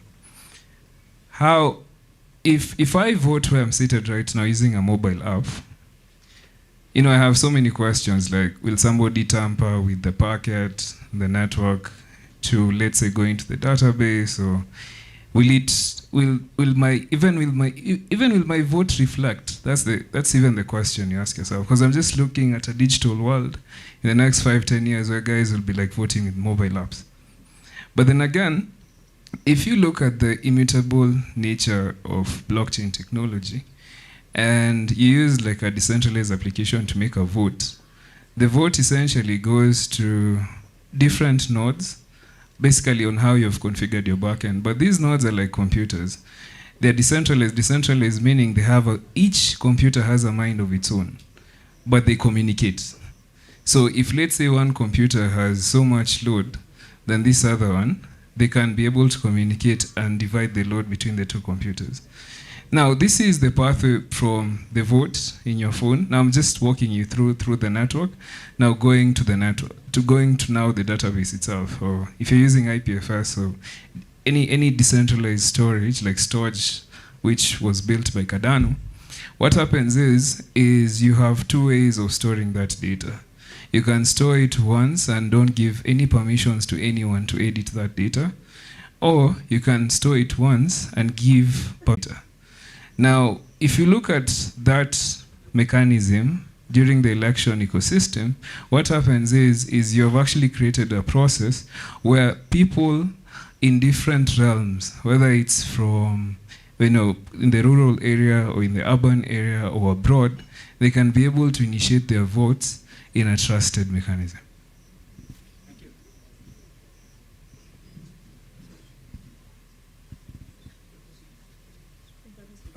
My name is Kelvin. I wanted to ask, personally, I use Binance and I'm conversant with the P2P. But then I wanted to inquire, how is it that one can make value using the spot and the futures markets that are available on the Binance platform? So P2P normally is transacted between one person to another, one person who has fiat, the other one who has crypto, maybe the person who has bought crypto for that particular day. Are you a day trader? P2P day? Long, okay. So what you can be able to do, is you can particularly either first you can do what my co-panelists suggested, right? Buy the long-term major assets. We talk about Bitcoin and Ethereum. Or secondly, you can do a particular research of some of the blockchain projects that have actually been founded, right, to improve on some of the challenges that we have that are being experienced by Ethereum, right? So some tokens that have a good number of utility, of course, a huge market cap, good transaction volumes on a daily basis, right? You can look for those tokens and identify the best entry levels, right? So that you can actually gain value from them over long periods of time, yeah? So you need to make a decision first, identify whether you do want to be a day trader or you want to be a hodler, right? Because there are different ways. You can be a hodler, you can be a day trader, you can trade derivatives, futures markets, but that's a whole different story because now you have to go through the learning process. So if you want to be a futures trader, definitely you can join now, of course, our learning management program. We have a program where we are teaching people how to do it, right? And we're also setting up a learning management system where you can have access to all this content and learn how to do it. And you can also get one-on-one consultancy services from us and, of course, the professional traders that we actually have on board in the team, right? So that's an extra service because futures is different from spot market. But spot market, you can you have an easy entry level at it, but you must research on projects that are currently well established. They have a strong backing, they have good market capitalization, they also have good trading volumes, and enter on the levels of support, right? Enter when the market has actually settled down and it's, you know, it's a good entry level. Don't enter when the market is at the top, yeah. Guys, unfortunately, we're being kicked off the stage. Farid, you happy? I had so many questions, like how blockchain affects me as a digital content creator. But what you can do, yeah? Sorry? Can I ask one last question? Well, you're the boss, so I can't say no. I can't. Thank you. Great panel. For those of many of us who are not your regular traders, but still want to participate in the crypto space without facing the scamming that comes with lack of knowledge, what would be your advice on how we can go forward and what are the opportunities and how do we go about it? That's a great question. Even how to pick interest, because a lot of my community also wonders, it's not interesting sometimes. So how do you even pick interest? Thanks, Irene. Yeah, so there's, as I said, there's a whole lot of what you can do with blockchain. It's not only on cryptocurrencies. This is on development, and also you can start up your own companies because right now it's so green. Everything is so new. There is the wave of Web3, which is also a culture around new wave of development. So personally, I would invite you to development. Learn how to create the tokens yourself, how to create the exchanges yourself, and then later on, if you like, you can now go back to the end user and now start, because now you're familiar with them. But the opportunities around blockchain in itself is purely on development. Companies, you can start anything. It's really a green area. This is just a highlight. Vincent, I can talk about the young people. At my big age, I can start a company. Yeah. Tokens. Yeah, you can start. You know, something. One thing with a technological company, you don't have to have money to start it. You just have to have the knowledge on how to build products. You know, me as a developer, I just have to create a product and release it to the market. You don't have really to worry about what to buy, the assets or what. You can code here, outside here, like the way we are. You can code anywhere you want. So building a company means where you are. You can start from your phone, from your laptop, anyhow. You don't need an office. You just need the right skills to build products and scale. So yes, the opportunity is just on development and learning and education. So yeah. Irene, was your question answered? No. Yeah. Yes and no. For people like us who are new to crypto, who don't understand the technicalities, what advice would you give us? How do we start, basically? What's the starting? Because building a company is probably point X. What's point A? Okay, point A is just going and reading the articles from the exchanges or the blockchains that have existed for a long period of time, like Ethereum. learn about Ethereum, what they do, start from there. Don't even go anywhere else. Then start now advancing to the new upcoming blockchains that are coming up. That one will help you rather than, because there is also information overload. Every blockchain comes with their own information, but the technology behind is purely the same. So start from Ethereum or a popular one, like, or if you want to start from Polygon, fine. It's up to you, but start from either of those, then concentrate on that, start building on that, then scale to others. It's easier. Oh, I just wanted to add, I have a question to the audience. How many people are in blockchain communities? Okay, interesting. Damn. Now, question again to the audience. In those communities which you're in, how many communities, or have there been any communities you've joined that have actually created value for you, for somebody trying to interact with crypto assets? By show of hands.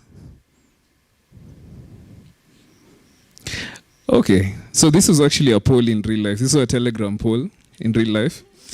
But then again, what I'm trying to pass across the room is you can join communities, but also you have to be very careful which community you're joining. Because then again, we have so many communities. We have communities purely focused on one crypto asset, one. We can have communities which are only focused on specific networks. Or we can have communities which specifically want to disseminate information, but they don't have the thought of somebody trying to join the cryptocurrency ecosystem. So what happens is you get bombarded by all this information, and let's say the person doesn't have even any background in technology or programming or whatsoever, but is quite good in investing or making money, which is also a field in blockchain, the blockchain ecosystem. So my thought process, driven by a lot of research I've done in 5 countries, is joining a community which has experts in. So for example, like our community, I'm personally in the community. We have all the guys in the Africa Blockchain Center in the community. We have professors. We have IOHK members in the community. We have our founder, Algorand, also in the community, Solana. So all these guys in that community, if, for example, you ask a question, let's say, which 5 assets are performing well, or which 5 assets can I invest in to make more money? What will happen is, we have a bot, but the bot is just for specific questions, but not such a question. So what will happen is, I might get the question from the community manager who manages the group, and also my community builders in Zambia. So I'll give a specific description on the asset and why you should invest in the asset in the next 2-3 weeks, 6 months, 1 year, because we have all that data, because we train. And you see, that's actually advantageous. Yeah, thank you. Sorry to do that there on my neck.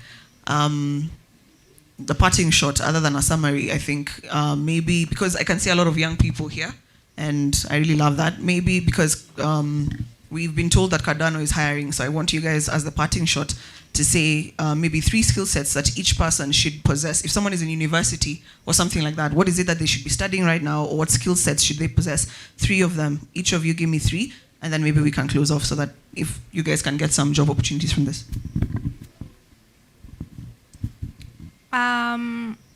From my perspective, I would say you need to have good knowledge, of course, of the protocols, right, of blockchain, and let's start from what Bitcoin and Ethereum, what they are, how they work, and what problems they're actually solving, right?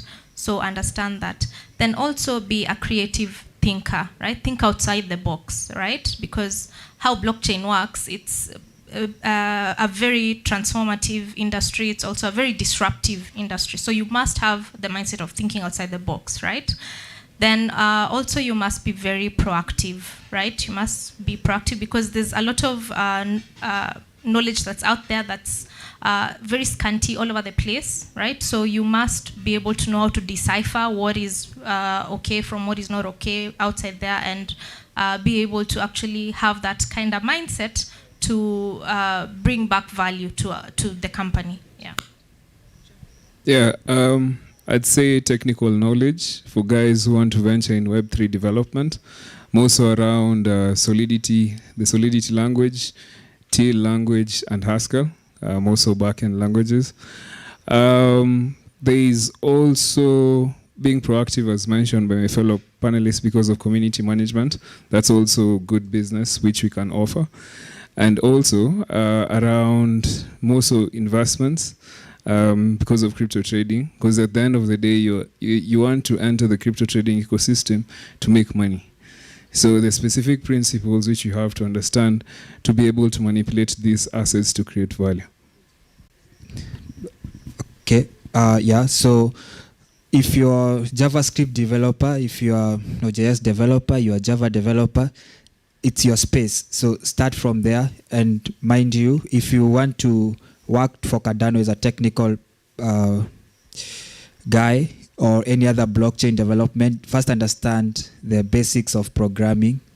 That is algorithms and data structures. That is where I started. And right now, through that, I can code from 5 different languages comfortably without even hassle. And once another comes, I can pick up on it very quickly and translate it to the solution.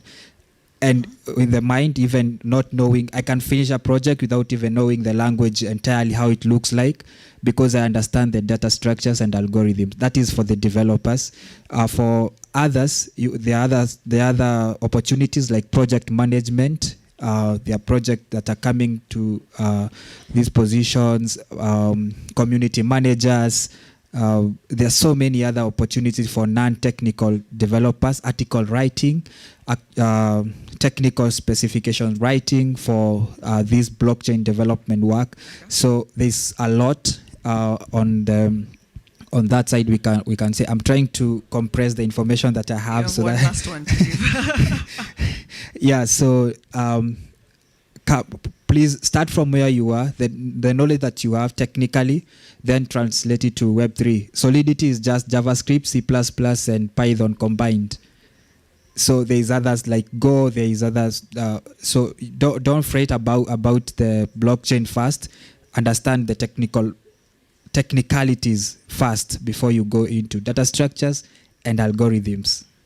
Okay, beautiful. Thank you. Can we have a round of applause for our fantastic panelists? They are going to hang around. If you have any further questions, you can reach them. Check out the website, check out their social media pages. There's a wealth of information there. Thank you so much for having me today to the Africa Blockchain Center, and let's leave room to the next panel. All right. Ivy, let's have a group photo.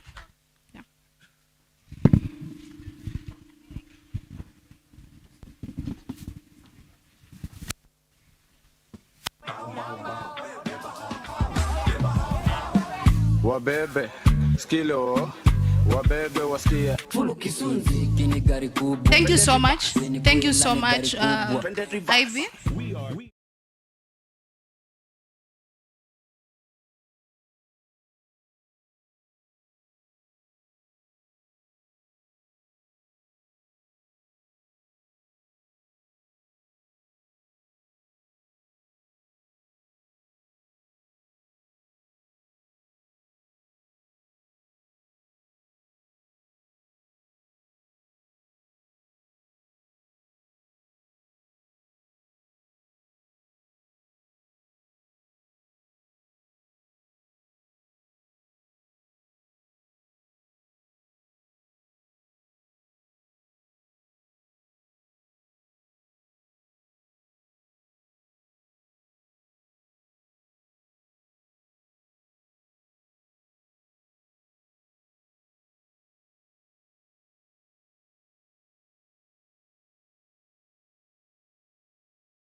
Panel. I mean, blockchain, tokens, blocks, chains, bit too technical. So this session is going to be worse. So we're going to be talking about GameFi, NFTs, and the Metaverse. So my name is Ian Abraham, and I do a lot of different projects, and I'd describe myself as a storyteller, an innovator, and a creative. So all the projects I do revolve around those three things. So joined here with this great panel, introduction to who they are wouldn't do justice if I do it. So I'll let them introduce themselves. So we can start here. How are you guys? Okay, let me just use.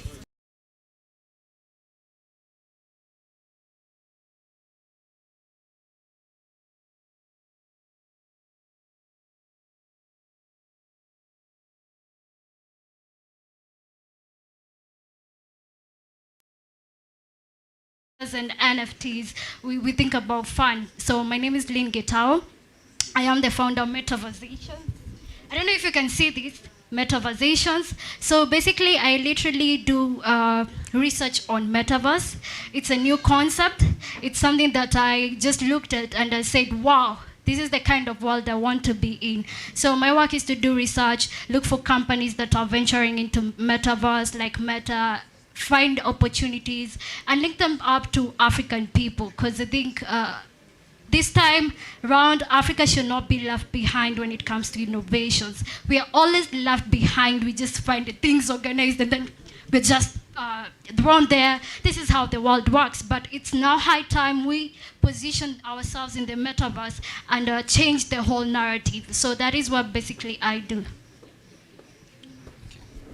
Let's give a round of applause. Good evening, everyone. My name is Simon Kuria.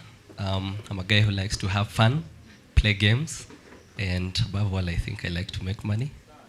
It's a good thing.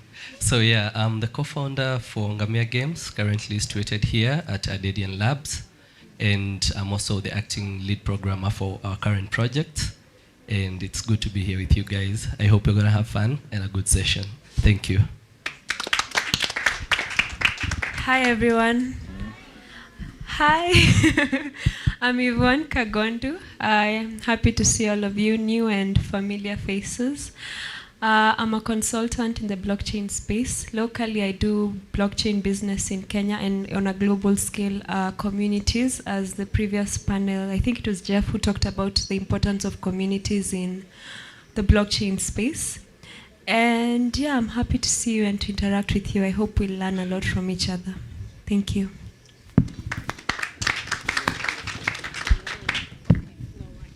Hello, everybody. My name is Margaret Ngige, but you can just call me Sherry. I have a background in art. I'm a fine art photographer, filmmaker, and all that. So I do not have any background when it comes to tech things. I honestly got into NFTs just to sell my art, but I am an administrator of the Kenyan NFT Club, and that's why I'm here.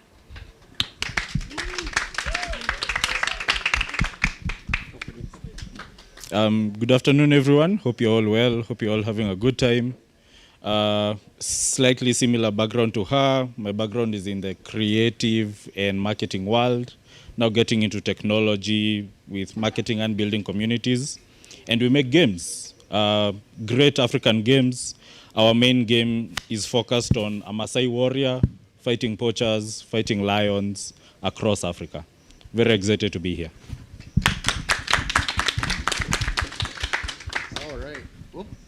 Turned off. There we go. Hi! All right, last but not least, my name is Jay. I'm Crypto Jay on Instagram. I'm a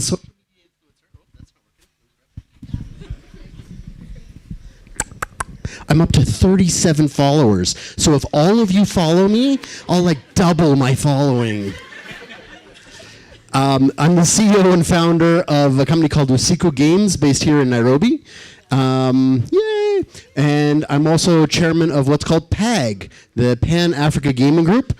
We are the largest gaming company in Africa, with 200 games published and 300 staff, 4 million revenue, that sort of thing. And we're in 10 countries across Africa. And so blockchain is a big part of what we're doing. We have a bunch of blockchain projects happening around Africa. To whoever John said before, there's not enough blockchain projects happening in Africa, you're wrong. Sorry, there's a lot. And we're going to talk about them tonight. So welcome, everybody. And follow me on Instagram. So if you're familiar with the Metaverse, NFTs, and GameFi, good for you. If you're not, this is going to be the session where you're going to be learning most of these things. So when it comes to the three things, you find that the first two, which are NFTs and GameFi, largely contribute to what the Metaverse is. So let's start by defining what the Metaverse is. So if you ask me, I'd say the Metaverse is, imagine a world in a distant land. I am joking, so I'll let her explain to you what the Metaverse is. So the metaverse, I'll start explaining it like a 6-year-old kid. Actually, I have a sister who is 11-year-old, and she keeps on asking me, why do you always keep mentioning metaverse, metaverse? And I always have to explain metaverse to her. So this is how I do it. She loves gaming, and she loves watching YouTube.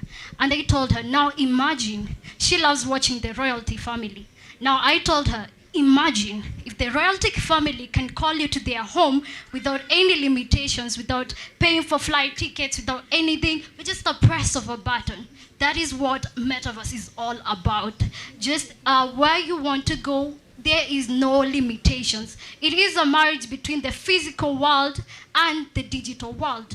And this is where Neil Stevenson, back then with Snow Crash 1992, he explained Metaverse as a world whereby there are things and there are humans where they are represented by programmable avatars.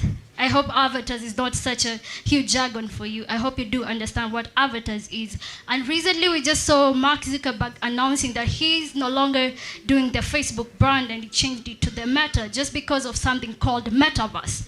And the main goal for him was not just for us to view Facebook the way we view social medias, but to be participators. All right, to be there, to put more skin in the game. I don't know if you're feeling me, because when I talk about Metaverse, I am in for it. If someone is in the Germany with just a press of a button, they can be here and they are represented with just an avatar of themselves. So basically, that is what the Metaverse is all about. The physical and the digital meeting together, and then now they form something called Metaverse, or something called, I call Phygital. Personally, I call it Phygital, okay? Yeah. I believe you understood what that is. Did you though? Anyway, so I'm assuming a lot of you here have different businesses, right? Or you're working for different businesses, and every day you tend to go out and buy different things. So the biggest issue with buying physical products is you have to physically go there and look at them, be it a car, be it a cup, whatever it is. So imagine if you could simply, if you have a VR headset or on your computer, you could visualize the thing you want to buy in 3D and be able to make a decision based off of that without having to physically go to a place. So it could be a digital experience, buying a product, and all these things. So essentially, that's what the Metaverse is, and that's the very basic version of it. So next, we're going to go to GameFi. So, Jay. Hi. Yes. Lightning bolt. Do you have a question? Yes.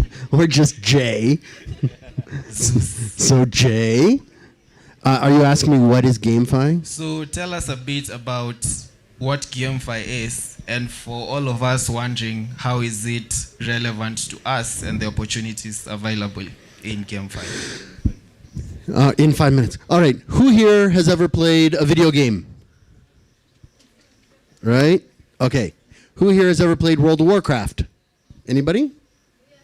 Okay. Who here has ever played a game and bought something in that game? Anybody? Everybody, basically, right?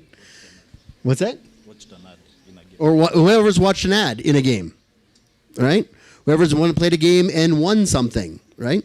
That's GameFi, right? The idea is tying in finance into gamification, where you can own assets in the games. So you can pay to buy the sword in a game, or you can pay for extra lives, or in SimCity you can buy some more buildings, or you can buy a tractor in Farmville, all those kinds of things. But what's cool about tying in blockchain and crypto to that is that now that tractor that you bought in Farmville, you own.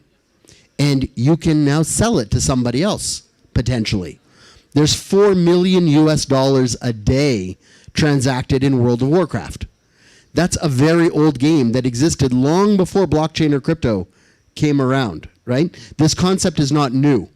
What's kind of cool about using crypto and blockchain for this is that it makes it more efficient, it makes it more transparent, and it allows individuals to take those assets with them, potentially, some people say, from game to game, or sell them to other players and that sort of thing, where you as the player get to own what you're building up.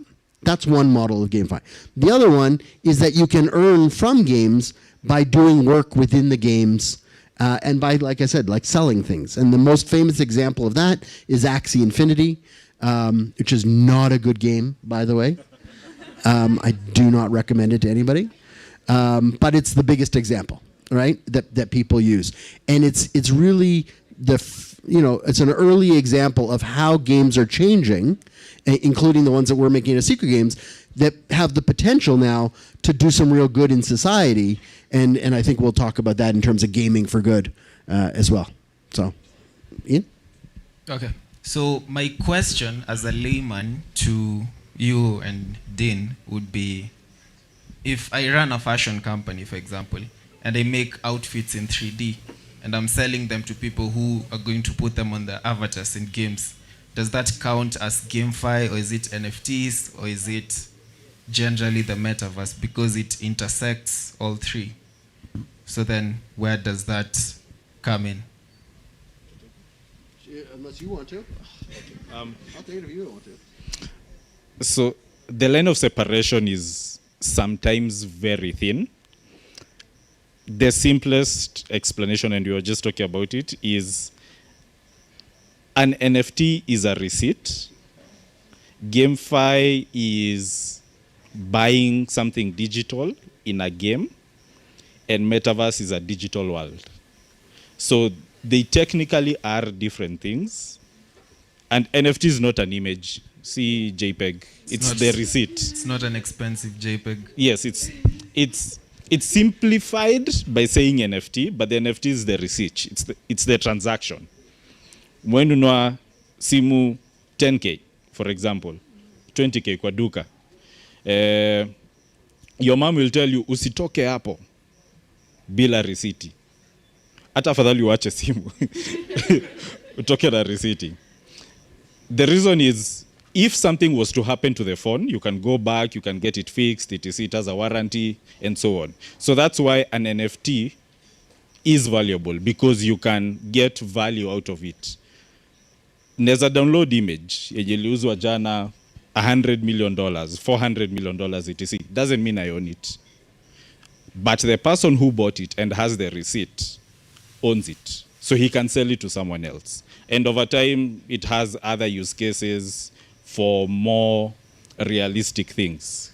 SGR ticket, event ticket, other types of receipts. So in fashion, buying that buying that product, that digital product, you get an NFT receipt out of it. If it is digital enough, it could be in a metaverse world. And if it is in a game, it could be GameFi. Yeah. You've understood? Awesome. So my question to Maggie is around your experience with NFTs so far. So you've talked about you do art, and you got into NFTs because of the possibility of you being able to sell art and all these things. So how has that shaped your career from transitioning to traditionally selling art physically to selling it online? And what could you tell us about going about selling NFTs and the whole experience? That is a really good question. Well, to start with, I'm a photographer. I'm a fine art photographer. So my work is already digital. It just exists digitally already. So that was quite easy for me to sort of slide into this Web3 world. Yes, I was selling prints or to galleries. I still do. I kind of separate these two worlds. And if Web3 things, So I was just explaining. For me, I separate these two worlds in terms of my art or how I handle my fine art photography business. They're just two different worlds, and so it was. For a long time, I used to hear about NFTs, and I just thought it was a white people's tech thing. There's no room. Sorry. I didn't know there's room for people like me, honestly. And so for the longest time, I used to hear, and then it just, inaingia hapa, inatoka hii masikio ingine. Until I started doing actual research about it, and I was shocked seeing photographers, digital artists, musicians selling work for crazy amount of money. So definitely what intrigued is the money that people could make.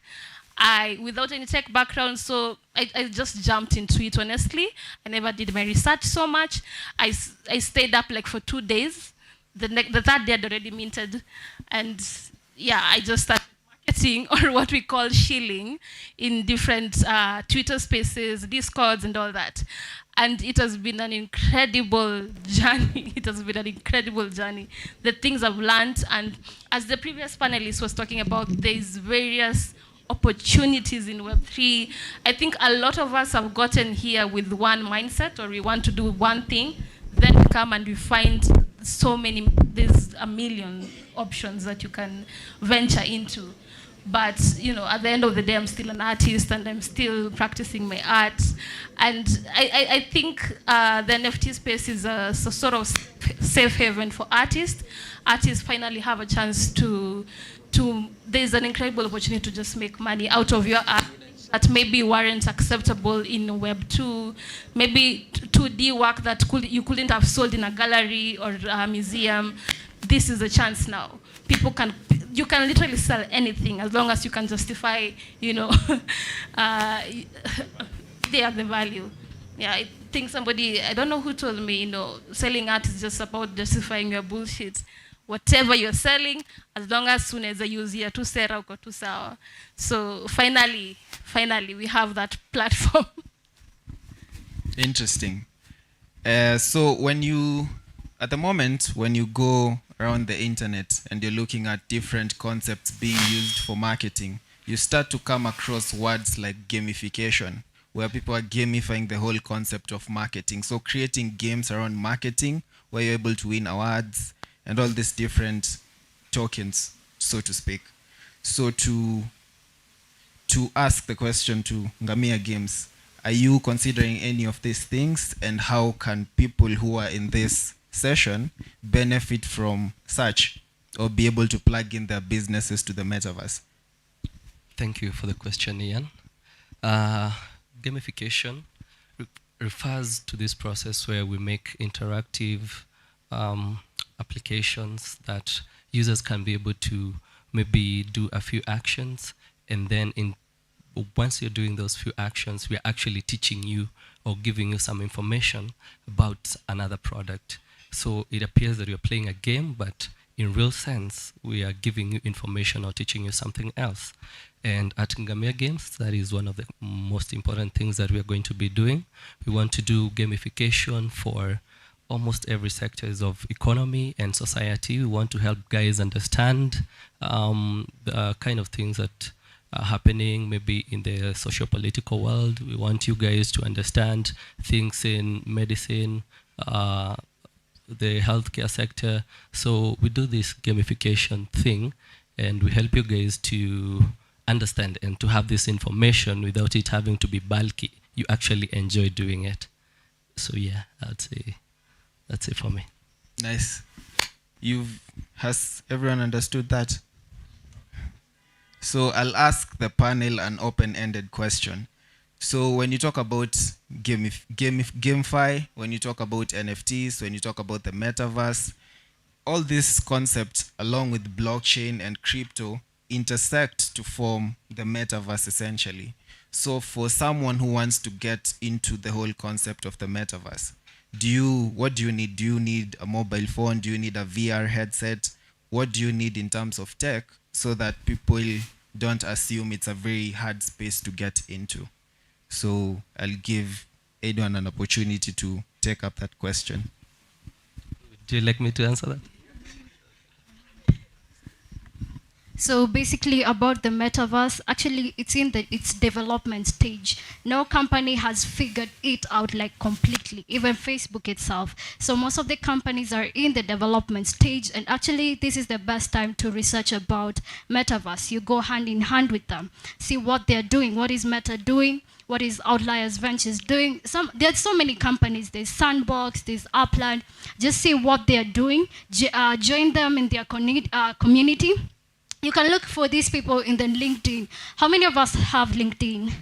We have LinkedIn, right? We have all these developers on LinkedIn. Connect with them. We have Upland, all these people, the Meta, people who work at the Meta, they're on LinkedIn. Connect with them. Look for companies that you can really get to research with and invest with, because Metaverse has a lot of money. According to City Report, it stated that Metaverse 2030, Metaverse will be around $5 trillion to $30 trillion. So this money is up for grabs. And for me, I basically, I'm not promoting anything, and this is a disclaimer. Don't try to do what I do.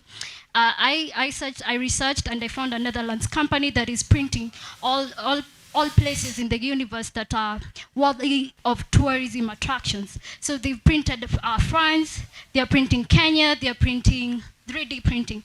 They're printing Mexico, and they're telling investors come and buy units of these spaces, so that when tourists visit, like maybe let's give an example of France. France gets at least 19.7 million tourists per year. So if we print France in the metaverse, we will highly increase the rate of tourism attraction. So if you buy units in France, they get to give you a share. That is their work. That is how that company works. But there are so many companies. But for me, that is where I risked my money. I said, you know what? I love experiences. I love traveling. I love going to Mexico. And I have limited time. So I want to go with just a set of VR. And right now, VR sets are not so available. They are very scarce. So let no one scam you about send me money, I'll send you VR sets. They are very scarce. Oculus too, the Facebook company that manufactures VR sets, says it's still in its manufacturing processes. So don't be scammed easily, because there are also scams that are telling people, take it to the metaverse, blah, blah, blah. Just follow the right platforms, okay? Do your own research. And if I can add on what you'll need to get onto NFTs, in terms of tech, it's definitely just a gadget that can give you access to the internet. I don't know about, yeah, that's just it. A phone or a laptop, and you can get access to the internet, because you'll need to join these communities in Discord, Twitter, and the platforms like OpenSea Foundation. So definitely you need that. If you're an artist and maybe you get scared because you hear about gas fees, that you have to have a certain set amount of money, there's many options. There's many options. There's many blockchains where you, like Polygon for one, you can mint your work for free. And also with the Kenyan NFT Club, what we've tried to do is have some sort of funding for artists for gas fees, their first transaction fees, in platforms such as OpenSea. So don't be scared. If you want to jump on the train, look for us, definitely Kenyan NFT Club, and we'll help whatever we can.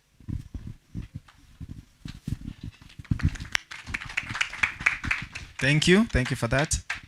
So next, I'll jump real quick into GameFi. So I'll ask Jay a question around GameFi and gaming. So you find that if I'm someone who's used to playing FIFA, for example, or Need for Speed, it's not easy for me to transition from Need for Speed, which I'm used to FIFA suddenly.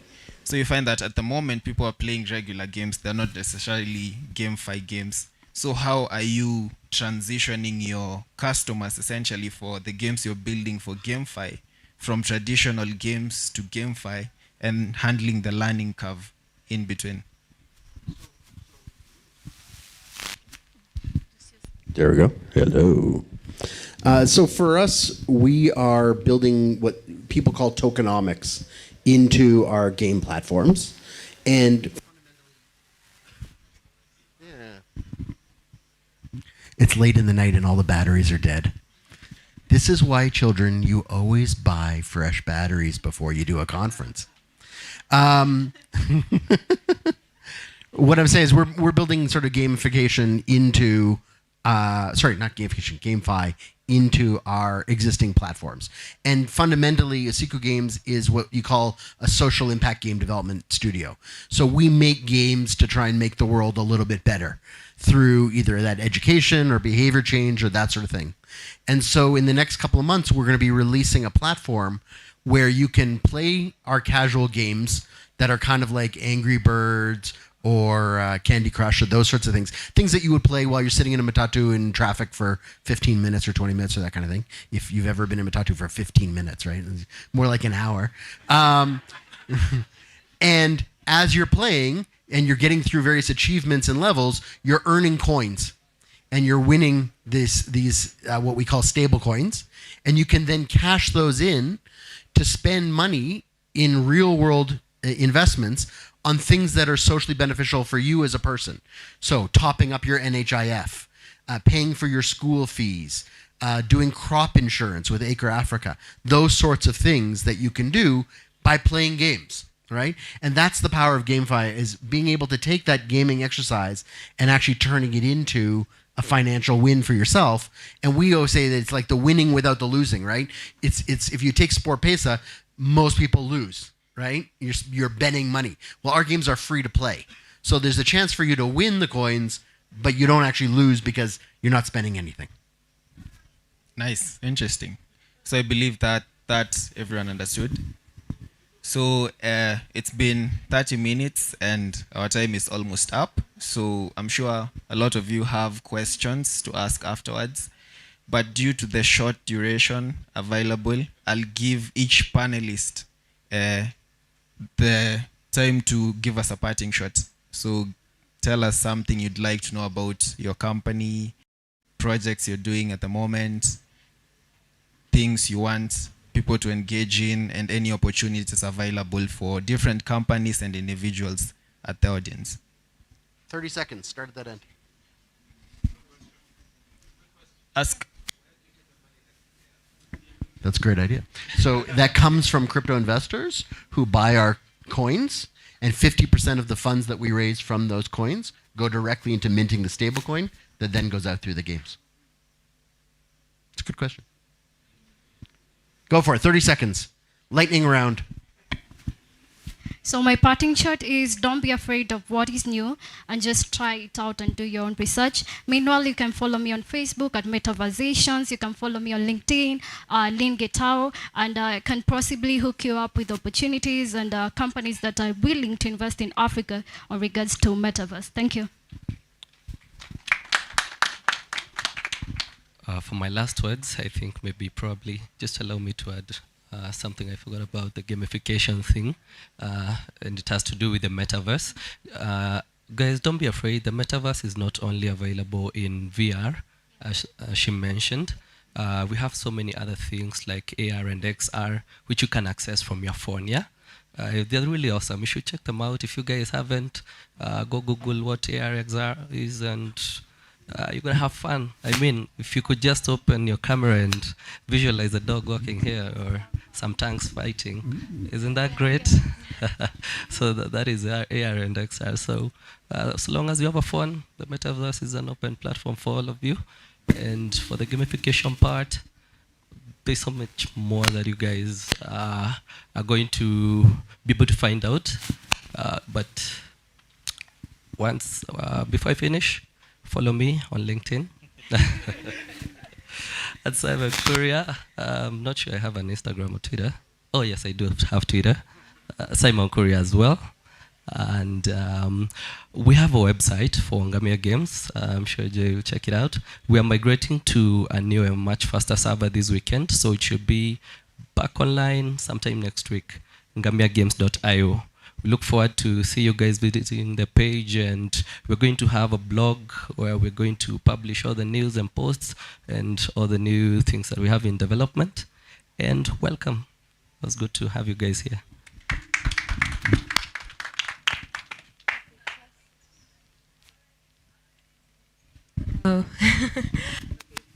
I'd like to thank my panelists. I think I was the learner here. I've learned a lot from everyone. So my parting shot is follow me at Kagondo_Yvonne. And I'd also like to invite all of you on 22nd May for the annual Bitcoin Pizza Day at the iHub, which we are organizing. And yeah, that's my parting shot. And all the best while you look for opportunities in the space, and let's make that money. NFTs go beyond art. You don't have to be an artist to get in the space. People are selling selfies for a lot of money and many other things. So don't be scared. There's incredible investment opportunities in NFTs. And we do have a Kenyan community. So we should be your first stop, definitely. Look for me. I'll give you a link to our Discord. And you can definitely follow us on all the social media platforms, and all the links are in our bios. And we are planning for an event, a summit or something. Okay, we're still working on it, but watch out for that. Yeah, thank you. Follow me. No, I'm joking. So I'd say we all have a fantastic opportunity in getting early on a very interesting technology. You might have to do it scared. You might have to do it before you fully understand it. At least do a bit of research and get in. Follow us on all platforms, Kunta Content. Thank you. I'm gonna take a slightly different approach, which I know will be shocking. Because I'm such a huge influencer, companies give me merch. So I have from our friends at LBank, out. So we're gonna run a little contest here. I'm gonna take my time to do that. So first person who can tell me what NFT stands for. He had the fast hand. All right. Oh, sorry. All right. The answer was said during the panel before. Who can tell me the author and the name of the book where the metaverse was first mentioned? It was mentioned in the panel. All right, forget the author, just the title. Really? Ask for the year? All right, are we not getting the title? All right, then we'll go with the year. What was the year? 1992, well done, she gets it. Snow Crash, Neil Stevenson. All right. Did you? Who said it? Here's your hat. Ready? Woo! Oh, sorry. And who said it over here? Hand up. All right, you get one too. You want a green? Oh. No, I don't want the free thing. I want a nice free thing.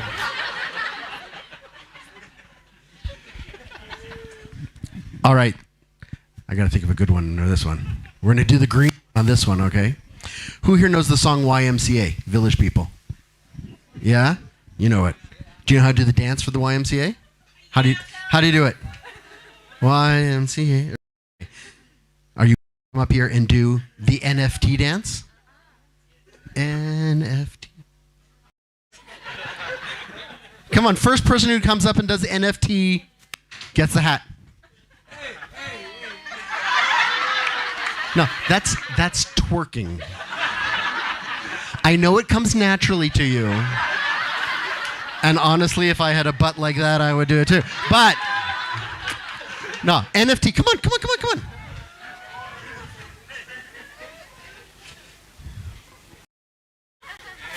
N.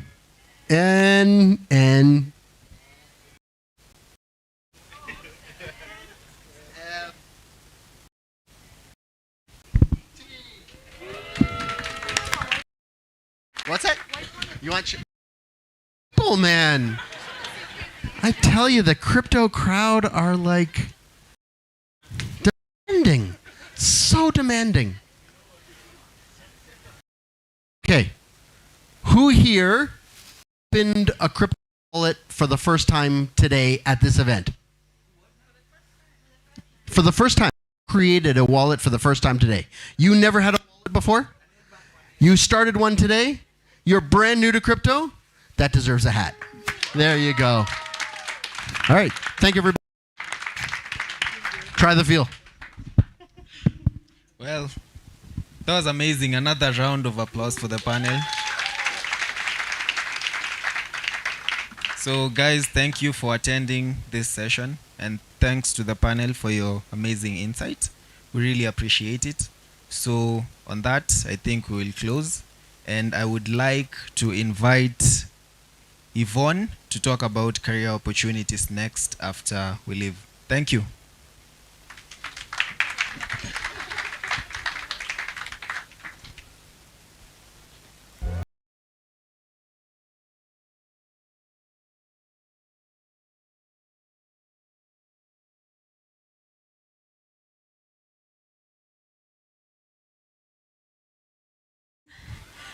Sorry, I've been ambushed.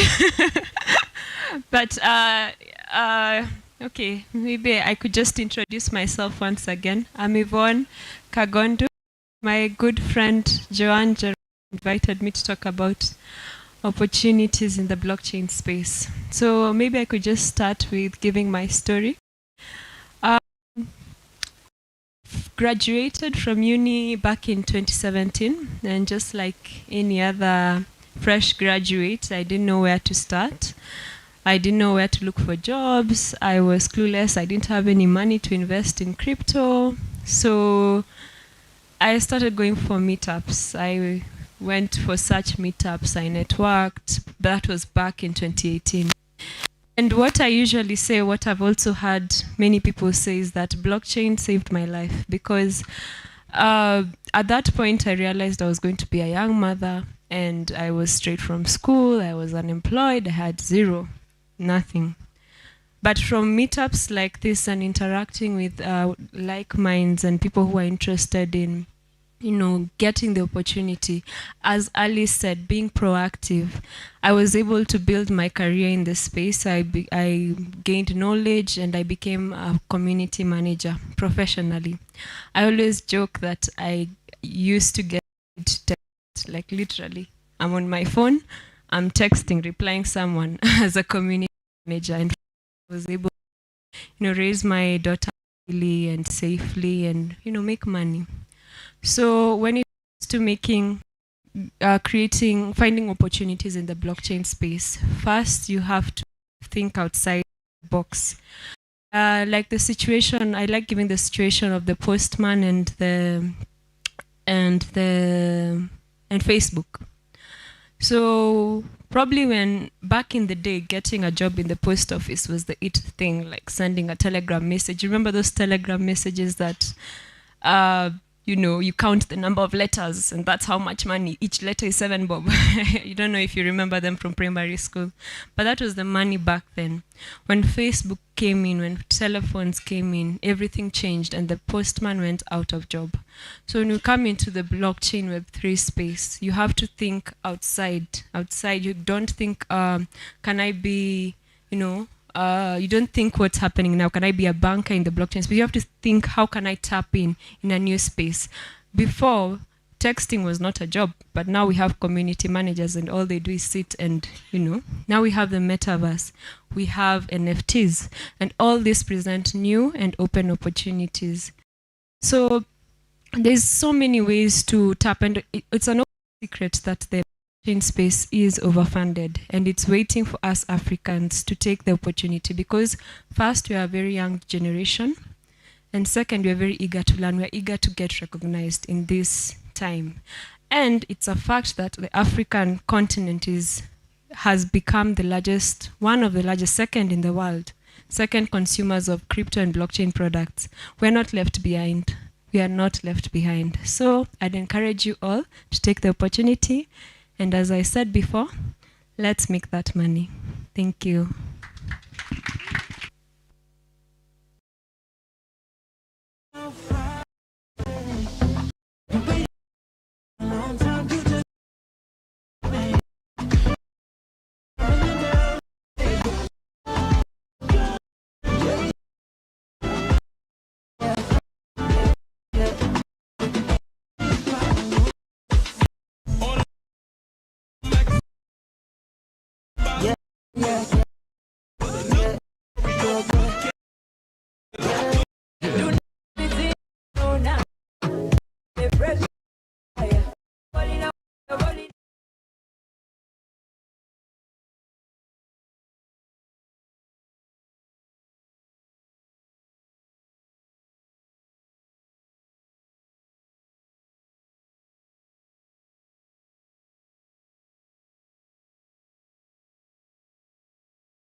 Mr. John Kamara, C Bank, kindly, we are waiting for you.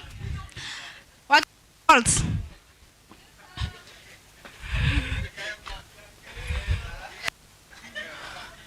Who hasn't submitted his or her own raffle? Anyone?